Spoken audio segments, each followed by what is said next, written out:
येनाक्षरसमाम्नायमधिगम्य महेश्वरात् कृत्स्नं व्याकरणं प्रोक्तं तस्मै पाणिनये नमः। येन धौता गिरः पुंसां विमलैः शब्दवारिभिस्तमश्चाज्ञानगं भिन्नं तस्मै पाणिनये नमः। वाक्यकारं वररुचिं भाष्यकारं पतञ्जलिं पाणिनिं सूत्रकारं च प्रणतोऽस्मि मुनित्रयम्। మనము అవ్యయీభావ సమాస ప్రకరణం పూర్తి చేశాము. తత్పురుష సమాస ప్రకరణంలో విభక్తి తత్పురుషలో ద్వితీయ, తృతీయ, చతుర్థి, పంచమి, షష్ఠి, ఆ, పంచమి పూర్తయినాయి. షష్ఠిలో కొద్దిగా మిగిలింది. ఇంతకు ముందు చెప్పిన దాంట్లో ఏమైనా సందేహాలు ఏమైనా చర్చించాల్సినవి ఉన్నాయండి? ఆ, అవుతుంది. అయితే ఇక్కడ పూర్వాపరాధరోత్తరం ఏకదేశిన ఏకాధికరణే, ఒకే అధికరణం ఉన్నప్పుడు, అంటే ఎక్కువ గ్రూప్ లాగా కాకుండా ఒక్కళ్ళే ఉన్నప్పుడు ఆ, ఒక ఒక అవయవి అన్నమాట. ఒక అవయవిలో ఉన్నటువంటి ఒక అవయవము, ఒక అంశము, ఏకదేశి, ఒక భాగం, ఒక భాగము అనేటువంటి పదాలు అవి పూర్వ, అపర, అధర, ఉత్తర ఆ, అనేటువంటి పదాలు కనుకైతే వాటితోటి ఆ ఏకదేశి అనేటువంటి ఏదైతే ఉన్నదో, అవయవి ఏదైతే ఉన్నదో అది సమసిస్తుంది అని చెప్పేసి మనం తెలుసుకున్నాము. ఇక్కడ కాలవాచకాలతోటి ఈ పదాలే కాకుండా ఆ, అందులో ఏకదేశ వాచకాలు అయినప్పటికీ ఏకదేశము అంటే అవయవము, ఏకదేశి అంటే అవయవి. కాబట్టి ఏకదేశ వాచకాలు అంటే ఇవి అన్నమాట. పూర్వ, అపర, అధర, ఉత్తర, మధ్యమ, ఇటువంటివి. కాలవాచకాల విషయంలో సాయం, ఇటువంటివి కూడా వస్తాయి. కాబట్టి చెప్పండి. కేచిత్తు సర్వోప్యేకదేశ కాలేన సమస్యతే. ఏకదేశవాచకం ఏదన్నా కూడా ఏ కాలముతోటైనా, ముందేమో సంఖ్యా విసాయ ఆ, అనేటువంటి సూత్రముతోటి ఆ, ఆ సూత్రములో అహన్ శబ్దానికి ముందు సాయం అనేటువంటి అవ్యయంతో సమాసం అయితే సప్తమిలో అహ్నాదేశము. అహ్నాదేశము అంటే ఏమిటంటే ఇప్పుడు చూడండి, ఇక్కడ మధ్యాహ్నః అన్నారు. మధ్యాహ్నః అంటే అహ్నః మధ్యం అని చెప్పేసి దాని అర్థం అనమాట. అంటే దినములో మధ్య భాగము అని అర్థం. అహ్నః అనేటువంటి దాని ప్రాతిపదికం ఎవరైనా చెప్పగలరా? అహన్ ఏదండి? అహన్ అహన్ ఉమ్. ఇప్పుడు అహన్ అన్నటువంటిది గనక ప్రాతిపదికం అయితే మనకి ఆ, సమాసం చేసినప్పుడు విభక్తులు లోపించినప్పుడు ప్రాతిపదిక రూపం ఉండాలి. అట్లాంటప్పుడు మధ్యాహన్ కావాలి, అంతే కదండి. మధ్యం అన్నటువంటి దానికి మధ్య అనేటువంటిది ప్రాతిపదికం అవుతుంది. అహ్నహ అంటే రోజు యొక్క, పగటి యొక్క, దానికి ప్రాతిపదికము అహన్ అవుతుంది, మధ్యాహన్ అవుతుంది. సరే, అవును. కానీ మధ్యాహన్ అనేటువంటిది సరే, అహన్ శబ్దంలో నకారానికి రుత్వం వచ్చి అహహ అనేటువంటి రూపం వస్తుంది అనమాట. అహహ, అహహ అనేటువంటిది నపుంసకలింగంలో అహహ. ఇప్పుడు ఇది ఏదైతే మీరు అహన్ అని అన్నారో దానికి ప్రథమైక వచనం ఏంటంటే అహహ అన్నమాట. అహహ, అహ తర్వాత విసర్గ. ఉం? కాబట్టి ఆ, అది రావాలి. కానీ మధ్యాహ్న అంటున్నారు, అహ్న మధ్యాహ్న అంటున్నారు. అంటే దీనికి ప్రాతిపదికం మధ్యాహ్న అయిందనమాట. అహ, అహన్ అన్న శబ్దానికి కొన్ని చోట్ల అహ్న అనేటువంటిది ఆదేశం అవుతుంది. అహన్ శబ్దానికి అది ఒక రకమైన ఇప్పుడు మనం అనుకున్న 4 రకాల సూత్రాల్లో ఉత్తర పదానికి సంబంధించిన మార్పులు సృష్టించే సూత్రం అనమాట. దాంతో అహన్ అన్న శబ్దానికి కొన్ని చోట్ల అది తర్వాతే వస్తుంది, అది కొద్దిసేపు తర్వాతే. ఆ, కాబట్టి కొన్ని చోట్ల అహన్ శబ్దానికి అహ్న అని ఆదేశం అవుతుంది. సంఖ్యా విసాయ అనేటువంటిది దానికి సంబంధించిన సూత్రమే. అయితే దాంట్లో సాయం అనేటువంటిది ముందుగా ఉంటే అని చెప్పేసి అన్నారు. సాయం అనేటువంటిది ముందుగా ఉన్నప్పుడు అహన్ శబ్దంతో సమాసం చేయడానికి రూల్ ఏమీ విడిగా చెప్పలేదు. కానీ అక్కడ అహన్ శబ్దానికి ముందు గనక సాయం అనేటువంటిది గనక, సాయ అనేటువంటి శబ్దం గనక ఉంటే సప్తమిలో వికల్పముగా అహ్నాదేశం అవుతుంది అని ఆ సూత్రం చెప్తుంది. అసలు ముందు అహన్ శబ్దముతోటి ఆ, ముందు సాయ అన్న శబ్దానికి ఆ సమాసం జరిగేటట్లు సమాస విధాయక సూత్రం ఏమీ లేదు కదా అంటే ఈ సూత్రమే జ్ఞాపకము. అట్లా అట్లా చాలా చోట్ల చెప్తారనమాట.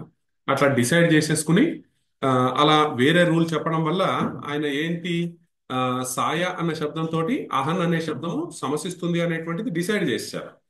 ఇంప్లాయిడ్ అనమాట. కాబట్టి ఆ ఇంప్లాయిడ్ మీనింగ్ తోటి అక్కడ ఆ అర్థం వస్తుంది. కాబట్టి అదే జ్ఞాపకము అంటారు అనమాట. ఆ సూత్రంతో జ్ఞాపకం ఏదైతే ఇంప్లైడ్ ఆ రకమైనటువంటి ఇంప్లైడ్ సెన్స్ ద్వారా ఎప్పుడైతే మనకి రూల్ అర్థమవుతుందో, ఇక్కడ రూల్ సాయం అన్నటువంటి శబ్దము అహన్ అన్న శబ్దంతో సమాసం అవుతుంది అనేటువంటి రూల్ లేదు ఇక్కడ.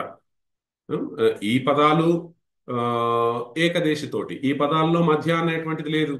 కాబట్టి ఆ, మధ్య అనేటువంటిది మధ్య తర్వాత మధ్య లేదు, సాయం లేదు. కానీ అక్కడ సాయం అనే పదము అహం తోటి కనుక సమాసం అయితే ఈ విధమైనటువంటి మార్పు వస్తుంది అని చెప్పడం వల్ల ముందు అసలు సమాస విధాయకమైన సూత్రమే లేదు. అయినప్పటికీ ఇట్లా ఎట్లా చెప్తున్నారు అంటే ఆయన డిసైడ్ చేస్తున్నారు. దీని ద్వారా రెండు విషయాలు చెప్తున్నారు. సాయం అన్న శబ్దము అహన్ అన్న శబ్దము తోటి సమాసం అయితే ఏ మార్పు జరుగుతుంది అన్నది చెప్తున్నారు. దాంతోపాటు సాయం అన్నటువంటి శబ్దము ఆ, అహన్ అన్నటువంటి శబ్దంతో సమాసం అవుతుంది అని కూడా దాని ద్వారానే చెప్తున్నారు. అక్కడ సాయం అనేటువంటిది అయినప్పుడు సాయంతో పాటు వేరే ఏకదేశ వాచకాలు కూడా కావచ్చు కదా అనేటువంటిది జ్ఞాపకం ద్వారా, అంటే ఇంప్లాయిడ్ అనేటువంటిది కేవలం ఆయన సాయం శబ్దానికి కన్ఫైన్ చేయకూడదు.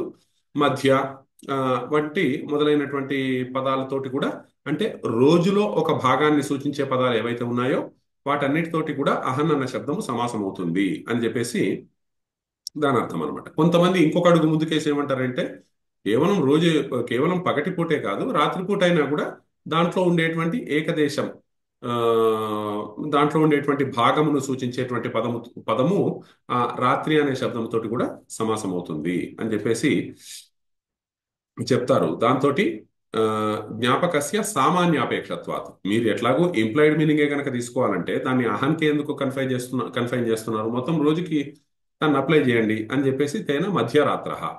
మధ్యరాత్ర ఇక్కడ మనం గుర్తించవలసింది ఏమిటంటే మధ్యరాత్ర అన్న సమాసం కావడానికి ప్రత్యేకించి సూత్రం ఏమీ చెప్పబడలేదు. అక్కడ ఆ,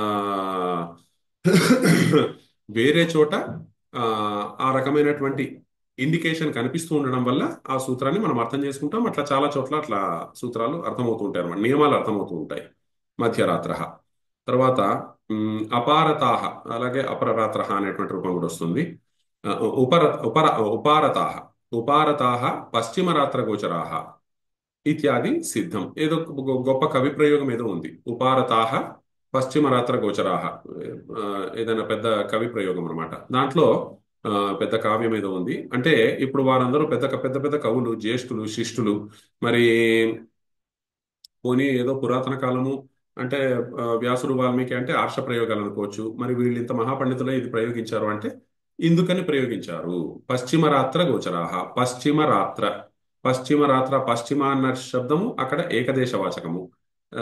రాత్రి అనేటువంటిది ఎట్లాగైతే అహన్ శబ్దానికి అహ్న అని ఆదేశం అవుతుందో, రాత్రి శబ్దానికి కూడా ఆ అన్నటువంటి ప్రత్యయం వచ్చి రాత్ర అవుతుంది అనమాట. సంస్కృతంలో రాత్ర అన్న పదం లేదండి. రాత్రి అనేటువంటిది ఇకారాంత స్త్రీలింగమే. సమాసంలో కొన్ని చోట్ల రాత్రి శబ్దానికి ఈ అకారము ఆ, అచ్ అనేటువంటిది ఒకటి సమాసాంత ప్రత్యయం వచ్చి, అంటే ఆ, ఏదైతే నాలుగో రకం నియమాలు అనుకున్నామో ఆ మార్పు వచ్చి రాత్రి అనేది రాత్ర అవుతుంది. పశ్చిమరాత్ర గోచరాహ ఇత్యాది సిద్ధం. కాబట్టి పశ్చిమరాత్ర గోచరాహ అనేటువంటి ఒక గొప్ప కవి యొక్క ప్రయోగం ఏదైతే ఉన్నదో అది ఆర్ష ప్రయోగం అనుకోవాల్సింది లేదు. ఈ రకంగా వ్యాకరణ నియమంగానే దాన్ని అనుకోవచ్చు. తర్వాత దాంట్లోనే అర్ధం నపుంసకం అన్నారు. అర్ధం అనేది ప్రథమైక వచనము, అలాగే నపుంసకం అనేటువంటిది కూడా ప్రథమైక వచనము. ఇక్కడ అర్ధం అనేటువంటి పదానికి రెండు అర్థాలు ఉన్నాయి. అర్ధం అంటే అర్థ వేరు. అర్థ అన్నటువంటిది థకారం ఉంటేనేమో దానికి వేరే మూడు అర్థాలు ఉంటాయి. ముఖ్యంగా అర్థ అంటే ఈ ఎకానమీ అనేటువంటిది డబ్బు అనేటువంటి అర్థం ఉంటుంది. తర్వాత అర్థ అంటే మీనింగ్ అనే అర్థం ఉంటుంది. తర్వాత అర్థ అంటే ప్రయోజనము అనేటువంటి అర్థం ఉంటుంది. అర్థ అనేది థకారాంతం. ఇది థకారాంతం కాదు, థకారం ఉన్నటువంటిది. రేప తర్వాత థకారం ఉంటుంది. ఇది రేప తర్వాత ధకారం ఉంటుంది అనమాట. దీని అర్థము సాధారణంగా సగము అనే అర్థమే ఉంటుంది. అయితే ఇది అర్ధ అనేటువంటి శబ్దము ఓ, పుల్లింగంలో ఉన్నప్పుడేమో సగము అనే జనరల్ సెన్స్ ని ఇస్తుంది. అర్ధం అనేటువంటిది నపుంసకంలో ఉంటే మాత్రం ఎగ్జాక్ట్ గా సగము అనేటువంటి అర్థం వస్తుంది అనమాట. ఇప్పుడు అక్కడ ఏదో కొన్ని ఆ, ఏవో పళ్ళు పళ్ళున్నాయి, ఇద్దరు సగం సగం తీసుకోండి అంటే ఎగ్జాక్ట్ గా సగం సగం లెక్కించి పంచుకోండి అని కాదు కదా. అక్కడ ఏదో ఇద్దరు సగం సగం తీసుకోండి అన్నట్లుగా అది జనరల్ సగం అనేటువంటిది పుల్లింగం అనమాట. ఆ, నపుంసకలింగంలో ఏదైతే అర్ధం అని ఉంటుందో అది ఎగ్జాక్ట్ గా సగం. అంటే ఒక పండుని కోయాలి, ఒక పండుని మధ్యలో కోయాలి అంటే అది ఎగ్జాక్ట్ గా సగం అనమాట. ఇక్కడ ఏకదేశవాచకమైనటువంటి నపుంసకలింగమైనటువంటి అర్ధ శబ్దం మాత్రమే. ఏదైతే జనరల్ సెన్స్ లో సగము అనే అర్థంలో పుల్లింగంలో అర్ధ శబ్దం ఉందో అది తీసుకోకూడదు. నపుంసకలింగ శబ్దము అంటే ఎగ్జాక్ట్ గా మధ్యలోకి డివైడ్ చేసేటువంటి అర్థములో ఏదైతే అర్ధ శబ్దం ఉన్నదో ఆ అర్ధ శబ్దము దేనిలో అయితే అది భాగము, దేనిలో అయితే అది అవయవము, దేనిలో అయితే అది ఏకదేశము, ఆ ఏకదేశితోటి సమసిస్తుంది అని చెప్పేసి ఇది చెప్తుంది. సమాంస్ సమాంస ఇది ఇది ఇది ఈసా కాదు, ఆ, తాళవ్యష ఉండాలి. సమాంశవాచి, మీ పుస్తకంలో అదే ఉంటుంది చూడండి, లేకపోతే కూడా కరెక్ట్ చేసుకోండి. సమాంశవాచి అర్ధ శబ్ద. సమాంశవాచి సమాంశము, సమమైనటువంటి అంశము.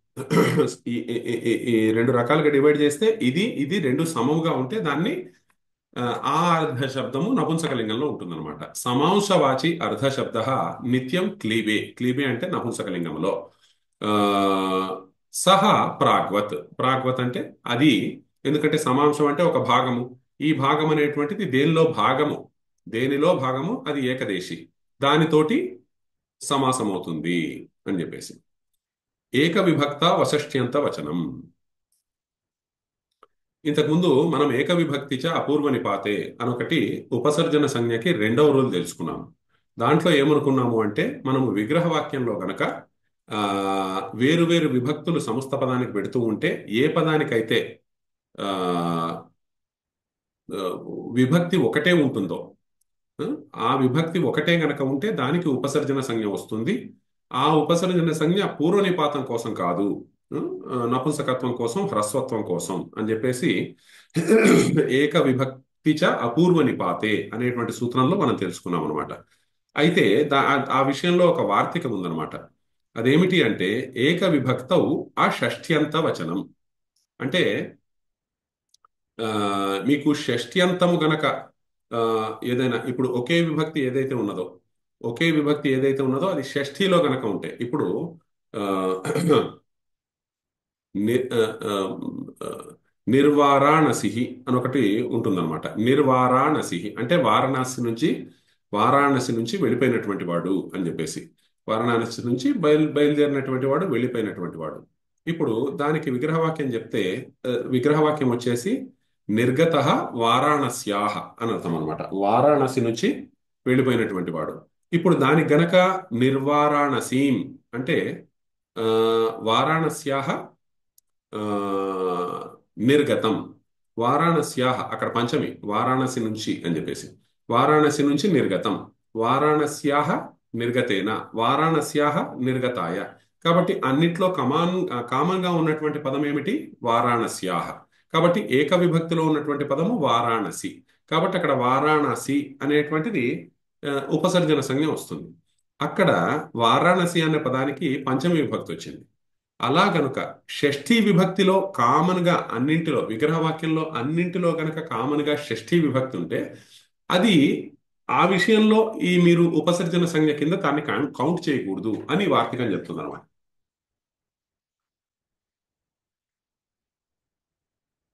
ఏక విభక్తౌ ఆ షష్ఠ్యంత వచనం.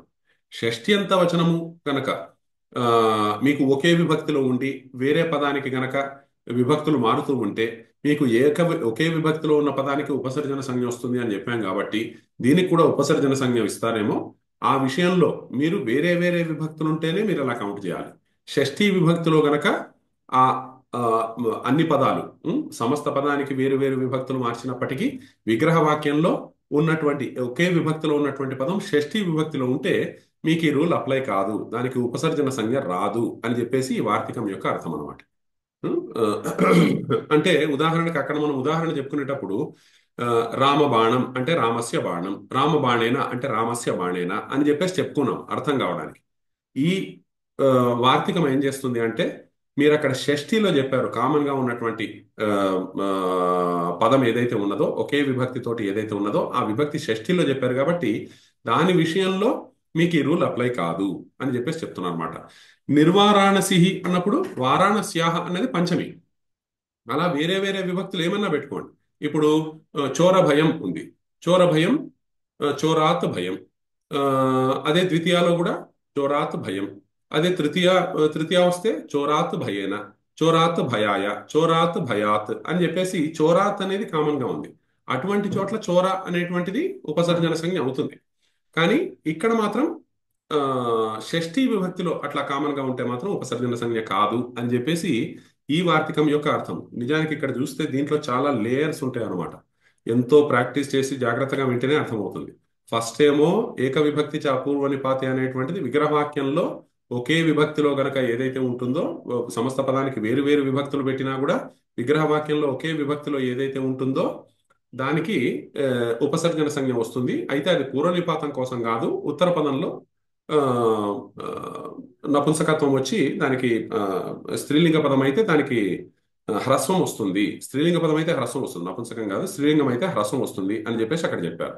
అయితే ఆ, దానికి ఇది అపవాదం.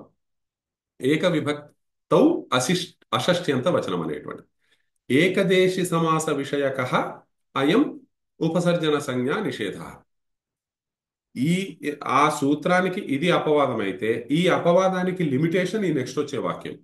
మీరు ఏదైతే లిమిటేషన్ చేస్తున్నారో, ఏది షష్ఠీ విభక్తి గనక ఉంటే, ఆ కామన్ గా ఉండేటువంటి విభక్తి గనక షష్ఠీ విభక్తి అయితే అది దానికి ఉపసర్జన సంజ్ఞ రాదు అని చెప్పేసి, ఈ కామన్ గా ఉండేటువంటి విభక్తి షష్ఠీ విభక్తి అయితే ఉపసర్జన సంజ్ఞ రాదు అన్న రూల్ ఏదైతే ఉందో అది కేవలం ఏకదేశ సమాసానికి మాత్రమే వర్తిస్తుంది. వేరే సమాసాల్లో షష్ఠీ విభక్తితోటి షష్ఠీ విభక్తితోటి ఏక విభక్తిగా ఉన్నప్పటికీ దానికి ఉపసర్జన సంజ్ఞ వస్తుంది. దాంతో పూర్వ నిపాతం కాదు, దాంతో అది గనక స్త్రీలింగంలో ఉంటే అది హ్రస్వం అవుతుంది అని చెప్పేసి ఆ, ఇది అర్థం అనమాట. అంటే ముందు రూల్ ఏక విభక్తిచ అపూర్వ నిపాతే, దానికి అపవాదం ఏక విభక్త వషష్ట్యంత వచనం, దానికి లిమిటేషన్ నియమం అంటారనమాట. ఏమిటి? ఏక విభక్తావషష్ట్యంత వచనం అనేటువంటిది ఏకదేశ సమాసానికి మాత్రమే వర్తిస్తుంది, వేరే వాటికి కాదు అని చెప్పేసి. ఏకదేశి సమాస విషయక అయం ఉపసర్జన సంజ్ఞ నిషేధ. ఈ ఉపసర్జన సంజ్ఞను ఏదైతే షష్ఠిలో ఉంటే మీరు నిషేధిస్తున్నారో అది ఏకదేశ సమాసం విషయంలో మాత్రమే. వేరే సమాసాల విషయంలో ఏకదేశ సమాసం అంటే ఏంటి? ఇప్పటిదాకా రెండే రూల్స్ చూసాం ఏకదేశ సమాసానికి సంబంధించి. ముందున్నటువంటిది పూర్వాపరాధరోత్తరం ఏకదేశ ఏకాధికరణే, అర్ధం నపుంసకం, ఇవి రెండే చూసాం అనమాట. ఇవి రెండిటి విషయంలో షష్ఠి అనేటువంటిది షష్ఠి తోటి గనక కామన్ గా ఆ, ఏదన్నా విగ్రహ వాక్యంలో ఉంటే దానికి ఉపసర్జన సంజ్ఞ రాదు. మనం గుర్తుపెట్టుకోవాల్సింది రెండవ ఉపసర్జన సంజ్ఞ ఏదైతే ఉన్నదో అది స్త్రీలింగంలో ఉండేటువంటి పదాన్ని హ్రస్వం చేస్తుంది. స్త్రీలింగంలో ఉండేటువంటి ఉత్తర పదాన్ని హ్రస్వం చేయడానికి అది రెండవ ఉపసర్జన సంజ్ఞ మెయిన్. అయితే తేన పంచకట్వి ఇత్యాది సిద్ధ్యతి. పంచఖట్వి అనేటువంటిది ద్విగు సమాసం అనమాట, తర్వాత వస్తుంది. పంచానాం ఖట్వానాం సమాహార. ఖట్వా అంటే ఒక మంచము కాబట్టి ఖట్వా అనేటువంటిది నిజానికి దాని ప్రాతిపదికం. పంచానాం ఖట్వానాం సమాహార అన్నప్పుడు అక్కడ ఆ, పంచానాం ఖట్వానాం సమాహారం, పంచానాం ఖట్వానాం సమాహారేణ, పంచానాం ఖట్వానాం సమాహారాయ అని చెప్పేసి అన్నిటిలో కూడా ఈ ఖట్వా అనేటువంటి శబ్దానికి షష్ఠినే ఉంది. షష్ఠినే ఉంది. అయితే ఆ సమాసము ఏకదేశ సమాసం కాదు, అది ద్విగు సమాసము. ద్విగు సమాసము కాబట్టి అక్కడ ఖట్వా అనేటువంటి దానికి ఉపసర్జన సంజ్ఞ వస్తే దాని రూపం వేరేగా ఉంటుంది, ఉపసర్జన సంజ్ఞ రాకపోతే దాని రూపం వేరేగా ఉంటుంది. ఎట్లా అంటే దానికి ఉపసర్జన సంజ్ఞ గనక వస్తే, ఇప్పుడు ఖట్వా పంచానాం ఖట్వానాం సమాహార, పంచానాం ఖట్వానాం సమాహారం, పంచానాం ఖట్వానాం సమాహారేణ, ఇలా ఖట్వానాం అనేటువంటిది మాత్రం అన్నిట్లో కామన్ గా ఉంది. కామన్ గా ఉంది కాబట్టి దానికి ఉపసర్జన సంజ్ఞ రావాలి. ఉపసర్జన సంజ్ఞ రావడం వల్ల ప్రయోజనం ఏమిటి అంటే గోస్త్రీయోర్ ఉపసర్జనస్య అనే సూత్రం మనం చూసాము. దానితోటి ఖట్వా, ఖట్వా అన్నటువంటి దానికి ప్రాతిపదికము ఖట్వా అన్నమాట, ఆకారాంత దీర్ఘము. కాబట్టి పంచానాం ఖట్వానాం సమాహార, పంచానాంకి ప్రాతిపదికము పంచ, ఖట్వానాంకి ప్రాతిపదికము ఖట్వా, పంచఖట్వా అని అవుతుంది. పంచఖట్వా అని దీర్ఘం అవుతుంది. అయితే ఎప్పుడైతే అది ఆ దానికి ఉపసర్జన సంజ్ఞ వచ్చిందో, గోస్త్రీయోర్ ఉపసర్జనస్య అనేటువంటి సూత్రాన్ని బట్టి పంచఖట్వా అనే దీర్ఘం ఏదైతే ఉన్నదో అది హ్రస్వం అవుతుంది. హ్రస్వం అయినప్పుడు పంచఖట్వ అని అవుతుంది అనమాట. పంచఖట్వ అయినప్పుడు ద్విగు సమాసానికి అకారాంతము గనకైతే అకారాంతమైనటువంటి ద్విగుకు నీప్ అనేటువంటి ఒక ప్రత్యయం వస్తుంది అని ఒక స్త్రీ ప్రత్యయం రూల్ ఉంది. దాంతో పంచఖట్వి అని సిద్ధిస్తుంది అనమాట. సో పంచకట్వి అని సిద్ధించాలి అంటే పంచఖట్వ అనే అకారాంతం కావాలి, హ్రస్వాకారాంతం. హ్రస్వాకారాంతం కావాలి అంటే దానికి ఉపసర్జన సంజ్ఞ రావాలి. ఉపసర్జన సంజ్ఞ రావాలి అంటే ఇది గనక పట్టు కూర్చుంటే ఏది ఏక విభక్తౌ అషష్ట్యంత వచనం అని అక్కడ షష్ఠినే ఉంది. ఖట్వానాం సమాహార, ఖట్వానాం సమాహారం, ఖట్వానాం అనేటువంటిది షష్ఠినే. ఈ వార్తికం వల్ల దానికి ఉపసర్జన సంజ్ఞ రాదు. ఉపసర్జన సంజ్ఞ రాకపోతే హ్రస్వం రాదు. హ్రస్వం రాకపోతే ఈకారము రాదు.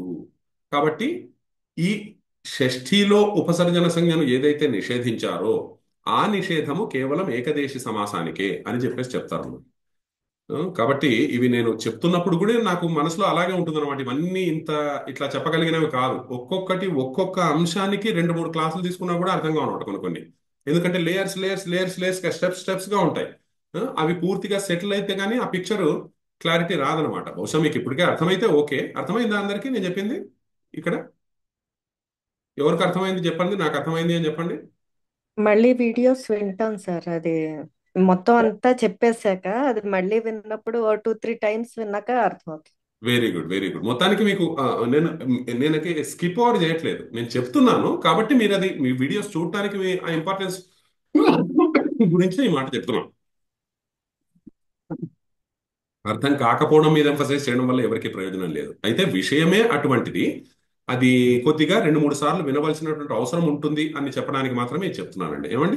అట్లా ఒకదానికి అపవాదం ఒకటి, ఒకదానికి అపవాదం ఒకటి, అపవాదానికి ఒక లిమిటేషన్, దానికి ఒక ఎగ్జాంపుల్, ఆ ఎగ్జాంపుల్లో మళ్ళీ కొత్త సూత్రాలు మనం చదవనివి, ఇవన్నీ కూడా వస్తాయి అనమాట. ఎనివే, మీరు చాలా సంతోషము. మీకు మళ్ళీ విన్న తర్వాత కూడా ఎప్పుడైనా అర్థం కాకపోతే నన్ను అడగచ్చు. ఓకే. అయితే ఇక్కడ మనం ఏదైతే చూస్తున్నామో అది ద్విగు సమాసం కాదు, ఏకదేశి సమాసమే. ఏకదేశ సమాసంలో ఏమని రూల్ చెప్తున్నారు?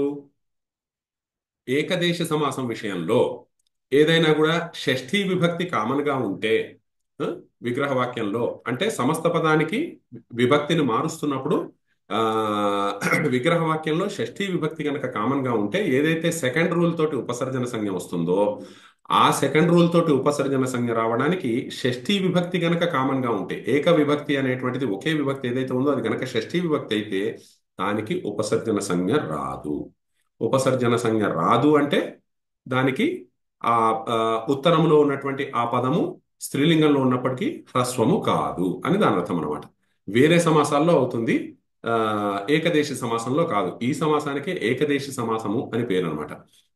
ఏకదేశ సమాసం ఏది పూర్వాపరాధరోత్తర, ఇంతకుముందు రూలు, తర్వాత అర్ధం నపుంసకం, ఈ రెండింటికే. ఇది షష్ఠీ తత్పురుష సమాసానికి అపవాదం. రామస్య బాణహలో షష్ఠీ అన్న పదము పూర్వంలో ఉంటుంది. వీటన్నిటిలో కూడా షష్ఠీ విభక్తి పదము పరంలో ఉంటుంది వీటికి. కాబట్టి ఇక్కడ దీనికి ఉపసర్జన సంజ్ఞ రాదు. ఉపసర్జన సంజ్ఞ రాదు కాబట్టి ఉత్తర పదంలో స్త్రీలింగము దీర్ఘంతో ఉన్నా కూడా అది హ్రస్వము కాదు అని చెప్పేసి చెప్పడానికి ఇదంతా అనమాట. తేన పంచఖట్వి ఇత్యాది సిద్ధ్యతి. పంచఖట్వి అనేటువంటిది ద్విగు సమాసము, అది ఎలా సిద్ధిస్తుందనే తర్వాత తెలుసుకుంటాం. ఇక్కడ ఎందుకు అంటే అర్ధం పిప్పల్యాహ, పిప్పలి అనేటువంటిది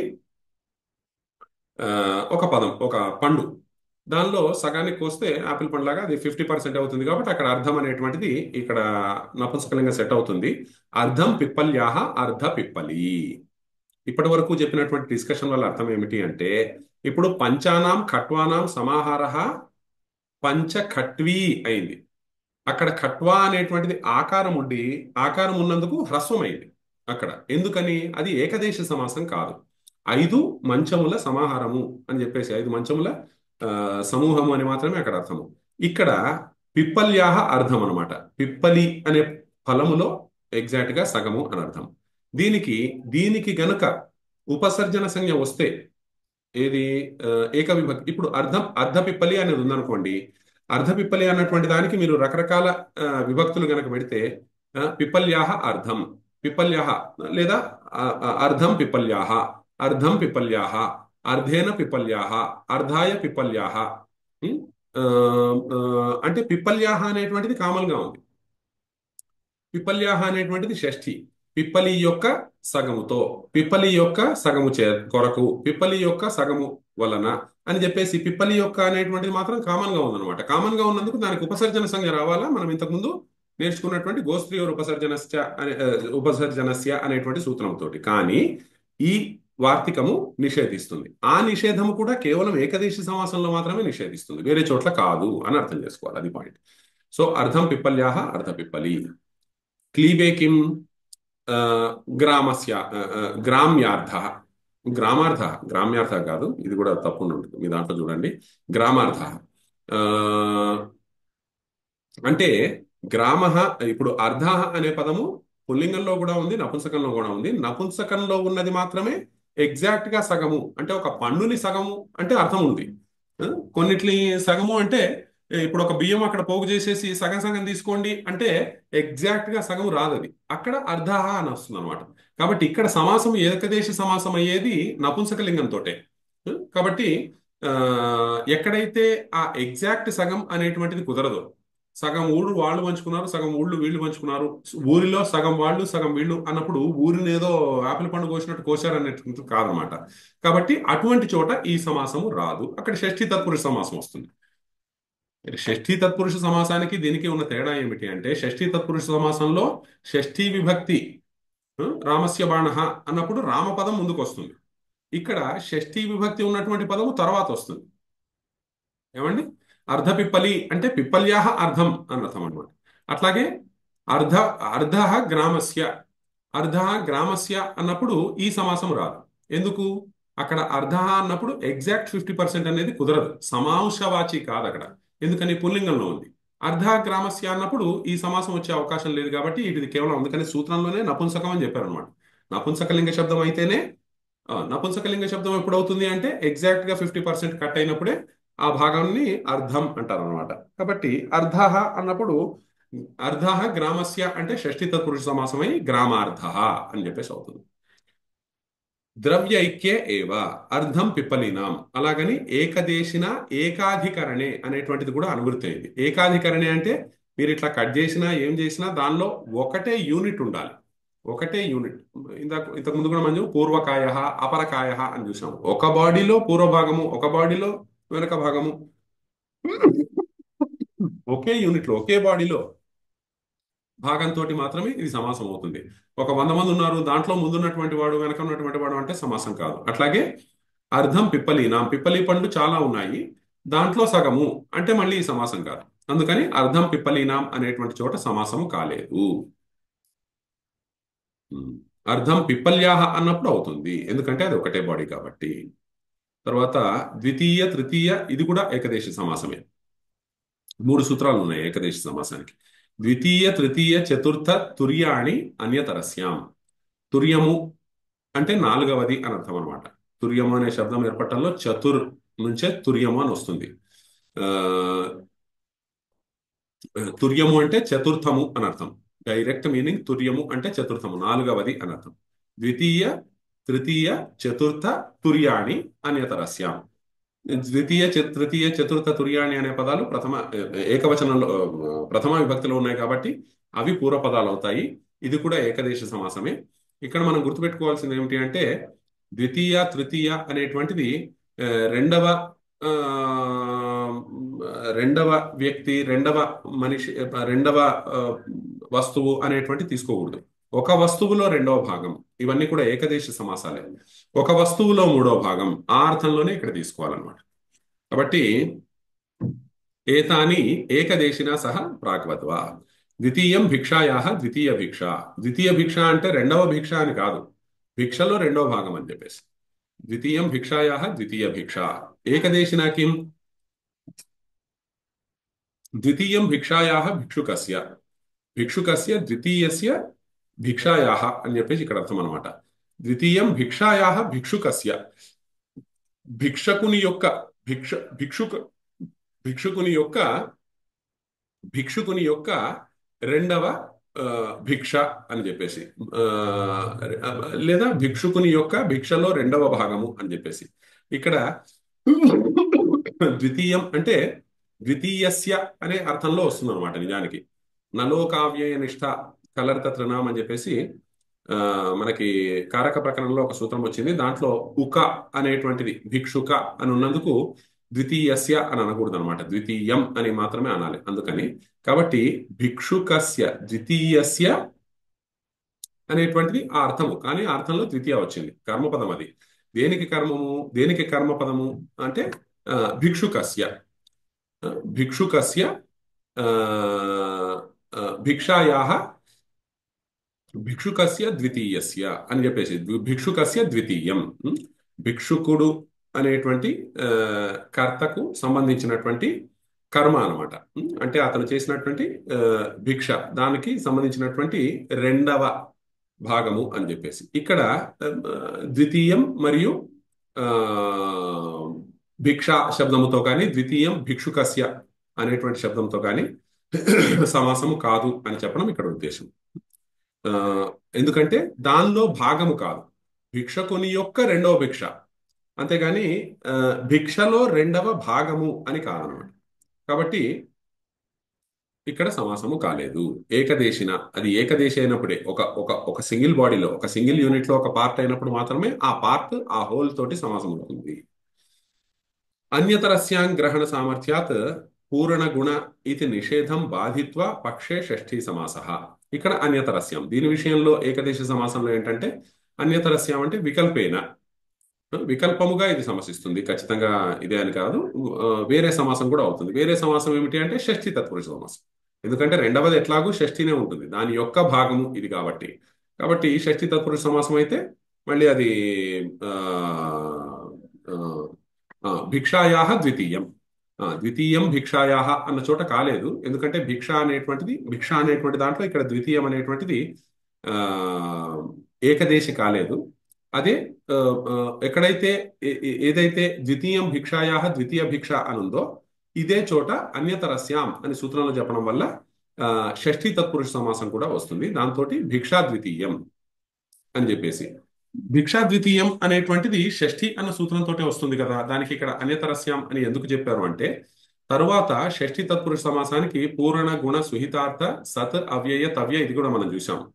దాంట్లో ఆ పూర్ణ సంఖ్య తోటి సమాసము కాదు అని చెప్పేసి చెప్పారనమాట. ఛాత్రాణం దశమః అనేటువంటిది ఒక ఉదాహరణ ఏదో అటువంటిది ఏదో ఇచ్చారు. మొత్తానికి విద్యార్థులలో 10వ వాడు, ఆ, అటువంటిది పూర్ణ సంఖ్యతోటి సమాసం కాదు అని చెప్పేసి అన్నారు. కాబట్టి ద్వితీయ తృతీయ చతుర్థ తుర్య అనే శబ్దాలతోటి మాత్రం షష్ఠీ తత్పురుష సమాసం కూడా అవుతుంది, వేరే వాటితోటి కాదు. అందుకనే మీరు చూస్తే ఆ ఇది ఎట్లాగూ ఏకదేశి సమాసము, అయితే ఏకదేశి సమాసమే కావాలి. అది కాకుండా విడిగా కూడా పూర్ణ సంఖ్యలతోటి సమాసం కాదు. ఇప్పుడు మీరు చూస్తే అందుకనే మీరు భగవద్గీత లాంటి పుస్తకాలు చూసినప్పుడు ప్రథమాధ్యాయ అన్నారు, ప్రథమ అధ్యాయ, ఉత్తమ బాలక అన్నప్పుడు ఉత్తమ బాలక, ఉత్తమ అధ్యాపక అన్నప్పుడు ఉత్తమాధ్యాపక అనాలి. అలాగే ప్రథమ అధ్యాయ అన్నప్పుడు ప్రథమాధ్యాయ అని ఉండాలి. కానీ అదేమైంది, ప్రథమ అధ్యాయ అంటారు. ప్రథమాధ్యాయ అని ఒకటే పదం చేయరు. ప్రథమోధ్యాయ ఎన్ని పదాలు, రెండు రెండు పదాలు రె- అనమాట. ప్రథమ అధ్యాయ అక్కడ సంధి జరిగింది కానీ సమాసం కాలేదు. అట్లాగే ద్వితీయోధ్యాయ అంటారు, ఏకాదశోధ్యాయ అంటారు. ఎందుకంటే పూర్ణ సంఖ్యతోటి సమాసం చేయడానికి లేదనమాట. ఏకాదశ అంటే అక్కడ అర్థం 11th అని అర్థం, దాంతో సమాసం చేయకూడదు. పూర్ణ గుణ ఇది అదే ఏకదేశి భవతు. అయితే భిక్షా ద్వితీయం, దాంతో ఈ ఈ ఈ మూడవ సూత్రంతో ఏదైతే ఏకదేశ సమాసం అవుతుందో దానికి మాత్రం వికల్పంగా షష్ఠీ తత్పురుష సమాసం కూడా ఉంటుంది. తర్వాత ప్రాప్తాపన్నే చ ద్వితీయ, ఇక్కడ చూడండి ద్వితీయ విభక్తి సూత్రం మనం చూసాం, ద్వితీయ తత్పురుష సమాస విధాయక సూత్రం. దాంట్లో ఏమిటంటే ద్వితీయ శ్రిత అతీత పతిత గత అత్యస్త ప్రాప్త ఆపన్న అని రెండు పదాలు అక్కడ కూడా ఉన్నాయి. ప్రాప్త ఆపన్న అన్న పదాలు అక్కడ ఉన్నాయి. మళ్ళీ ఇక్కడ ప్రాప్తాపన్నేచ ద్వితీయ అని ఇక్కడ చెప్పారు. ఎందుకని అంటే అక్కడ ద్వితీయ అన్న పదము ప్రథమ విభక్తిలో ఉంది. ప్రాప్త ఆపన్న అన్న పదాలు తృతీయాలో ఉన్నాయి. ఇక్కడ ప్రాప్త ఆపన్న అనే పదాలు ప్రాప్తం ఆపన్నం అనేటువంటిది నపుంసకలింగం కాబట్టి ప్రాప్తాపన్నే అనేది సప్తమి అనుకోకండి. ప్రాప్తాపన్నే అనేటువంటిది నపుంసకలింగం ద్వితీయ ద్వివచనం, ప్రథమ ద్వివచనం. ఇక్కడ ప్రాప్తాపన్నే అనేటువంటివి ప్రథమ విభక్తిలో ఉన్నాయి. ద్వితీయ అనేటువంటిది ఏ విభక్తిలో ఉంది? తృతీయ. తృతీయాలో ఉంది. కాబట్టి ఇక్కడ ముందు పదం ఏమొస్తుంది సమాసం జరిగితే? ముందు ప్రాప్త ప్రాప్త గాని ఆపన్న గాని వస్తుంది అనమాట. అది తేడా. కాబట్టి రెండో పదము ఏదన్నా ద్వితీయ విభక్తి అంతం పదము అయి ఉండవచ్చు. పక్షే ద్వితీయాశ్రితాతీత ఇది సమాసః. ద్వితీయాశ్రితాతీత తోటి ప్రాప్త ఆపన్న అనేటువంటి పదాలు ఎట్లాగో కావచ్చు. సుఖ ప్రాప్త అటువంటివి ఏమో ఉన్నాయి అక్కడ. కాబట్టి అది ఎలాగో కావచ్చు. అక్కడ దాంట్లో ద్వితీయ విభక్తి అంతము ముందు వస్తుంది. ఇక్కడ ప్రాప్త ఆపన్న అనే పదాలు ముందొస్తాయి. ప్రాప్త జీవికాం, ప్రాప్త జీవిక. ప్రాప్త జీవికాం, జీవిక అంటే లైవ్లీహుడ్, లైవ్లీహుడ్ ని పొందినటువంటి వాడు. ప్రాప్త జీవిక. ఇక్కడ ఈ విషయంలో ఇంకొక రూల్ కూడా అప్లై అవుతుంది. నిజానికి మనం 4 రూల్స్ అనుకున్నాం కానీ ఇంకో 5th రూల్ ఒకటి ఉంటుంది. ఒకటేమో సమాస విధాయక సూత్రము, రెండవది ఏది ముందు రావాలి అనేటువంటి సూత్రము, మూడవది ఇది ముందు పదానికి పూర్వ పదానికి సంబంధించినటువంటి మార్పులకు సంబంధించిన సూత్రాలు, తర్వాత ఉత్తర పదానికి సంబంధించిన సమాసాంత ప్రత్యయాలకు సంబంధించిన సూత్రాలు. ఇవి 4 అనుకున్నాం. 5th ఒకటి ఉంటుంది. ఆ 5th ఏమిటి అంటే సమాసం అయిన తర్వాత అది ఏ లింగంలో ఉండాలి అనేటువంటిది. అదొక టాపిక్ అనమాట. సమాసం అయిన తర్వాత అది ఏ లింగంలో ఉండాలి. అది బహువ్రీహి సమాసము 3 లింగాల్లో ఉంటుంది. తత్పురుష సమాసము, ద్వంద్వ సమాసము ఉత్తర పదం ఏ లింగంలో ఉంటే అందులో ఉంటుంది. అవ్యయీభావ సమాసము అకారాంతం, అది అవ్యయీభావము నపుంసకలింగం లాగా ఉంటాయి, లేకపోతే అవ్యయం అవుతుంది. అవ్యయం కానీ నపుంసకలింగం అవుతుంది. నపుంసకలింగము అని ఎందుకు చెప్పాల్సి వస్తుంది అంటే అన్ని 24 రూపాలు ఉంటాయని కాదు. దానికి ఏమన్నా దీర్ఘం ఉంటే హ్రస్వం అవుతుంది అని చెప్పడానికి మాత్రమే నపుంసకత్వం, వేరే ప్రయోజనం లేదు. కాబట్టి ఇట్లా 5వ రూల్ ఒకటి ఉంటుందన్నమాట. దానికి ఇది ఎక్సెప్షన్. నిజానికి ప్రాప్త జీవికా ప్రాప్త అనేటువంటిది ఇక్కడ ఏకదేశ సమాసం. ఏకదేశ సమాసం అనేటువంటిది తత్పురుషలోనే అంతర్భాగము. ఇదంతా కూడా మనం తత్పురుష అనేటువంటి అధికారంలో చూస్తున్నాం. కాబట్టి తత్పురుష సమాసంలో సాధారణంగా పరవల్లింగం ద్వంద్వ తత్పురుషయోహో అని చెప్పేసి ఒక సూత్రం ఉంటుందన్నమాట. తత్పురుష సమాసం ద్వారా ఏర్పడేటువంటి, ఇప్పుడు రామ బాణహ ఉందనుకోండి, బాణహ ఏ లింగంలో ఉంటే అదే ఉంటుంది. ఉత్తమ బాలిక ఉందంటే బాలిక ఏ లింగంలో ఉంటే అదే ఉంటుంది. పరవల్లింగం ద్వంద్వ తత్పురుషయో. కానీ దానికి ఇది ఎక్సెప్షన్ అనమాట. ద్విగు, ప్రాప్తాపన్న, అలం పూర్వ గతి సమాసేషు ప్రతిషేధ వక్తవ్య. ఇక్కడ ప్రాప్తాపన్న సమాసం కూడా ఏమైనా ఏదైతే ఉందో దానికి కూడా ఉత్తర పదంలో ఉండేటువంటి లింగము నిజానికి రాదు.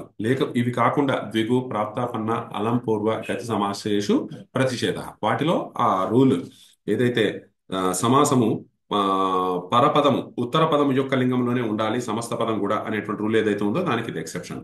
అందుకని ఇక్కడ ఏమైంది? ప్రాప్త జీవికాం, ప్రాప్త జీవిక. జీవిక అన్నటువంటిది ఏ లింగము? జీవికాం అనేది స్త్రీలింగము. దానికి ప్రాతిపదిక జీవిక. కాబట్టి ప్రాప్త జీవిక అని అనాలి. కానీ దీని విషయంలో అట్లా కాదనమాట. ఆ జీవికను పొందినటువంటి వాడు మగవాడైతే ప్రాప్త జీవిక అని చెప్పేసి వస్తుంది ఇక్కడ. అలాగే జీవిక ప్రాప్త అనేటువంటిది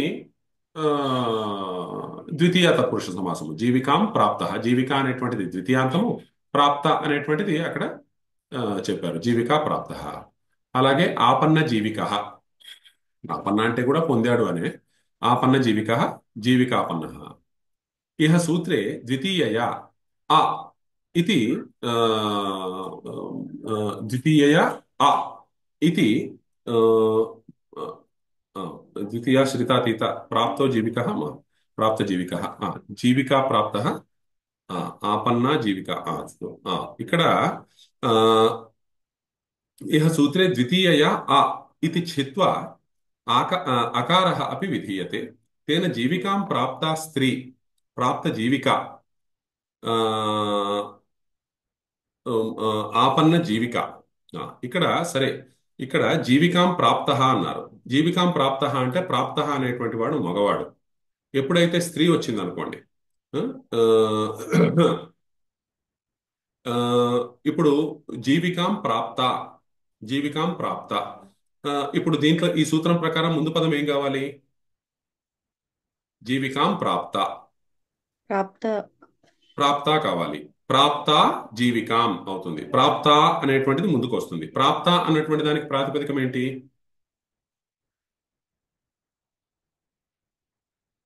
ప్రాప్త అన్నటువంటి దానికి ప్రాతిపదికం ఏంటి? ప్రాప్తమ్మ. ఏంటి? రమ నాకు అన్నదానికి తెలియదు సార్. ప్రాతిపదికం ఏంటి? ప్రాప్త అనేది నాకు స్త్రీలింగ శబ్దం. తెలియదు. ఆ? ప్రాప్త అన్నటువంటి దానికి ప్రాతిపదికం రమ అన్నదానికి ప్రాతిపదికం ఏంటి? రమానే వస్తుంది. కాబట్టి ప్రాప్త అన్నదానికి ప్రాతిపదికము ప్రాప్తానే వస్తుంది. దీర్ఘమా హ్రస్వమా? దీర్ఘమే వస్తుంది. దీర్ఘమే వస్తుంది. దీర్ఘమే వచ్చినప్పుడు సమాసంలో ప్రాప్త జీవిక అని ఉన్నప్పుడు ప్రాప్త జీవిక అని రావాలి కదా, ప్రాప్త జీవిక అని రాకూడదు కదా. ప్రాప్త జీవికాం అన్నప్పుడు మనకి విభక్తి లోపించినప్పుడు ప్రాతిపదిక రూపాలు ఉంటాయి కదా. ప్రాతిపదికం ఏమిటి ఇక్కడ? ప్రాప్త ఉందా, హ్రస్వం ఉందా, దీర్ఘం ఉందా? దీర్ఘం ఉంది. దీర్ఘం ఉంది. అందుకని అక్కడ నిజానికి హ్రస్వం రావాలన్నమాట. హ్రస్వం రావాలి. వేరే రూల్లో అది పుంవద్భావము అని వేరే రూల్ వల్ల కొన్ని చోట్ల ఆ రకంగా మనకు వస్తుంది. ఉత్తమ బాలిక అన్నప్పుడు ఉత్తమ బాలిక వస్తుంది. అక్కడ ఉత్తమ అనేటువంటి దాన్ని పుంవద్భావము అంటారు అనమాట. అక్కడ హ్రస్వము అనరు, దాన్ని పుంవద్భావము అంటారు. అది కేవలం కర్మధారయ సమాసాల్లో వస్తుంది అక్కడ. కొన్ని బహువ్రీహిల్లోను కర్మధారయ సమాసంలోను. కానీ ఇది బహువ్రీహి కూడా కాదు, కర్మధారయం కూడా కాదు. ఇది ఏకదేశి సమాసం, షష్ఠి తత్పురుషకి అపవాదం ఇది. కాబట్టి ఆ, ఆ, ప్రాప్త జీవిక అనేటువంటిది ప్రాప్తాజీవిక ప్రాప్తాజీవిక అనే ఉండాలి. కానీ ఇక్కడ ఈ సూత్రంలో ఎట్లా అంటే దాన్ని ఆ, ఒక ప్రశ్లేషము అని చెప్పేసి అంటారు అనమాట. దాన్ని ఏమంటారు అంటే, ఇప్పుడు ప్రాప్తాపన్నే ద్వితీయయ అని ఉంది కదా. ద్వితీయయ అనేటువంటిది ఇప్పుడు ప్రాప్తాపన్నేచ ద్వితీయయ ఎన్ని పదాలు మొత్తం?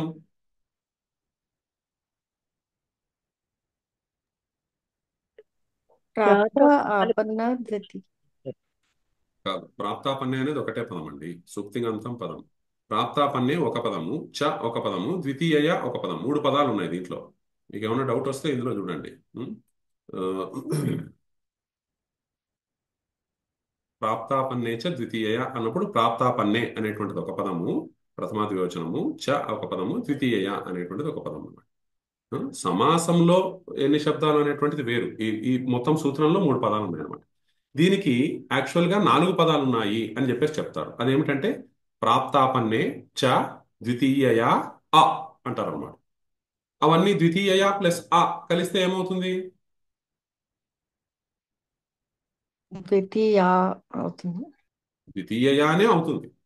ద్వితీయ ప్లస్ అ కలిస్తే ఆ కలిసినా కూడా ద్వితీయనే అవుతుంది. ఇంకేం పొడుగైపోదు కదా. ద్వితీయ ప్లస్ ఆ సవర్ణ దీర్ఘ సంధి అనమాట. కాబట్టి ద్వితీయ అవుతుంది. అలా విభజించి చూసినప్పుడు అక్కడ ముందు పదానికి ఆ అన్నది కూడా ఆదేశం అవుతుంది అనే అర్థాన్ని చెప్తారు అన్నమాట. లేకపోతే అక్కడ ప్రాప్తా జీవిక అనే రావాలన్నమాట. ప్రాప్త జీవిక అనేది రాదు. ఆపన్నా జీవిక స్త్రీలింగంలో, పుల్లింగంలో ఓకే.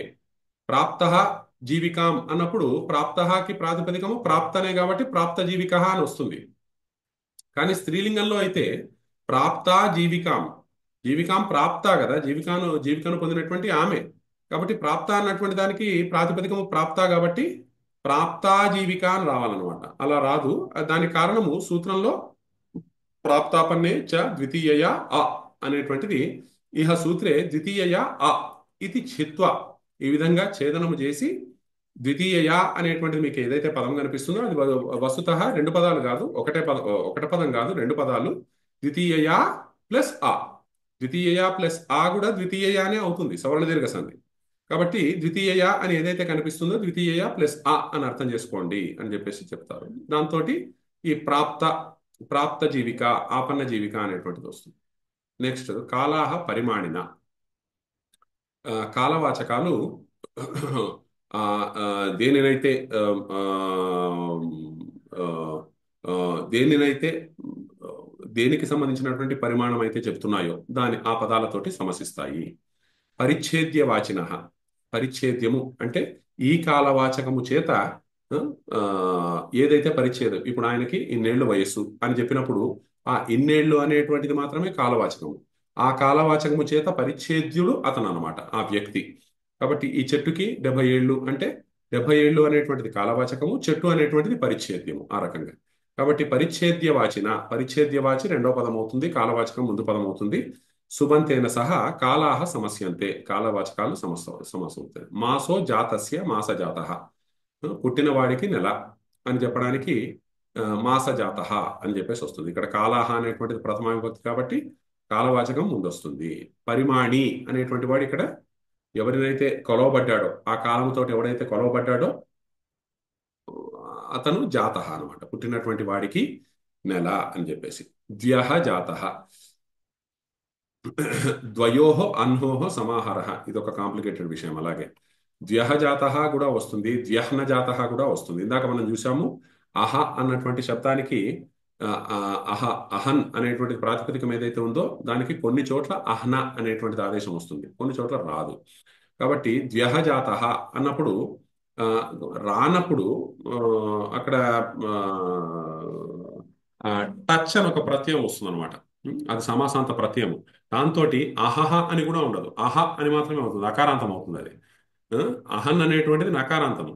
ఇక్కడ ద్యహ అనేటువంటిది అకారాంత ప్రాతిపదికం అవుతుంది, నకారాంత ప్రాతిపదికం కాదు, అకారాంత ప్రాతిపదికం అవుతుంది. అందుకని మీరు మహారాజా అని వస్తుంది అనమాట. రాజన్ అనేటువంటిది అదే ప్రత్యయం చేరినందుకు అకారాంత ప్రాతిపదికం అవుతుంది. నిజానికి రాజన్ అనేటువంటిది నకారాంతం. అలాగే ఇక్కడ కూడా ద్వ్యః జాతః, ద్వయోః అన్హోః సమాహారః ద్వ్యః.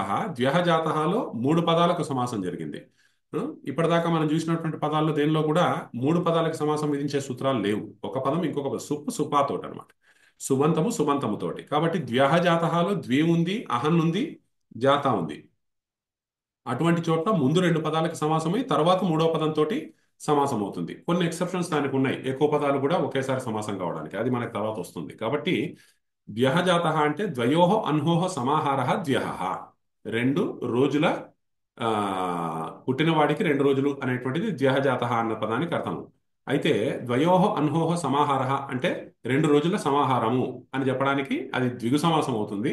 సమాహార ద్విగు సమాసం అయినందుకు అక్కడ రాజాహ సఖిభ్య టచ్ అనేటువంటి ఒక ప్రత్యయం వచ్చి అహన్ అనేటువంటి పదంలో ఆ టచ్ అనే ప్రత్యయం వల్ల అహ అనేటువంటి రూపం వస్తుంది అనమాట.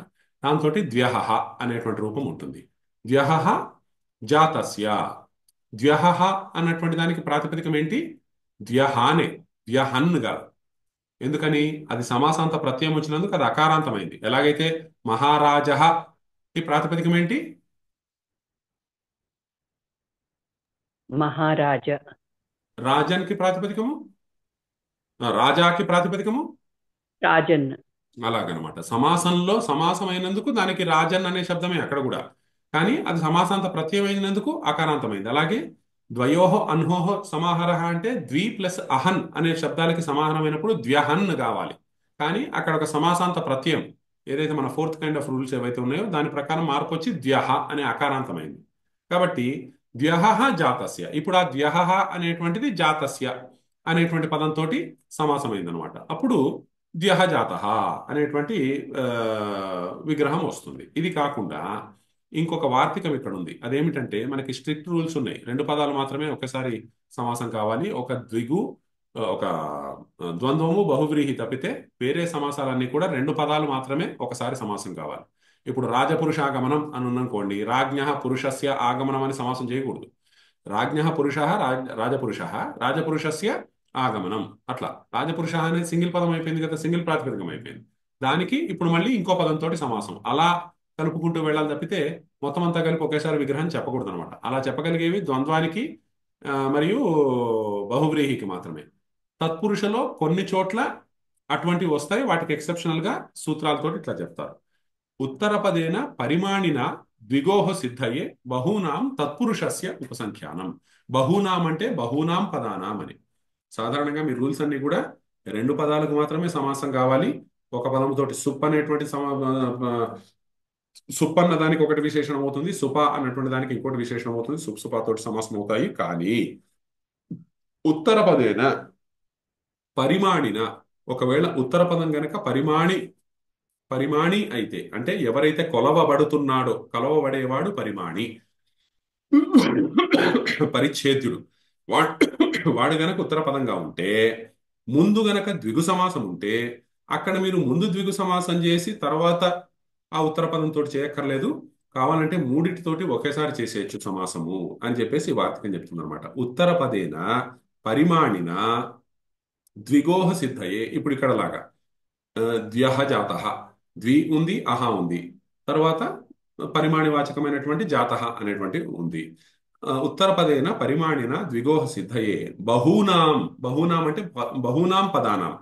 కేవలం రెండు పదాలకే సమాసం కావాలని మీరు తీసుకోకండి, ఎక్కువ పదాలకు కూడా సమాసం అవుతుంది. బహూనాం తత్పురుషస్య ఉపసంఖ్యానం. తత్పురుష సమాసాన్ని మీరు కౌంట్ చేసుకోవచ్చు. అట్లా ఎక్కువ పదాలకు కూడా తత్పురుష సమాసం అవుతుంది. కాబట్టి ఇక్కడ విగ్రహవాక్యం, ఇక్కడ ఇంతకుముందు విగ్రహవాక్యం చూడండి, ద్వయోహ అన్హోహ సమాహార ద్వ్యహ. ముందు ద్వి అహన్ అనేటువంటి శబ్దాలను మాత్రమే సమాసం చేశారు. ద్వ్యహ అని వచ్చిన తర్వాత ద్వ్యహ జాతస్య, ద్వ్యహ జాత అన్న పదాలకు సమాసం చేశారు. కానీ ఇక్కడ ఒకేసారి మూడు పదాలకి విగ్రహం చెప్పేస్తారు, మూడు పదాలతోటి సమాసం చేసేస్తారు అనమాట. ఏమిటది? ద్వే అహని జాతస్య యస్య సహ ద్వ్యహ జాతః. ఎవడు పుట్టినటువంటి వాడికి, ఎవడికైతే 2 రోజులు 2 రోజులు అని చెప్పేసి.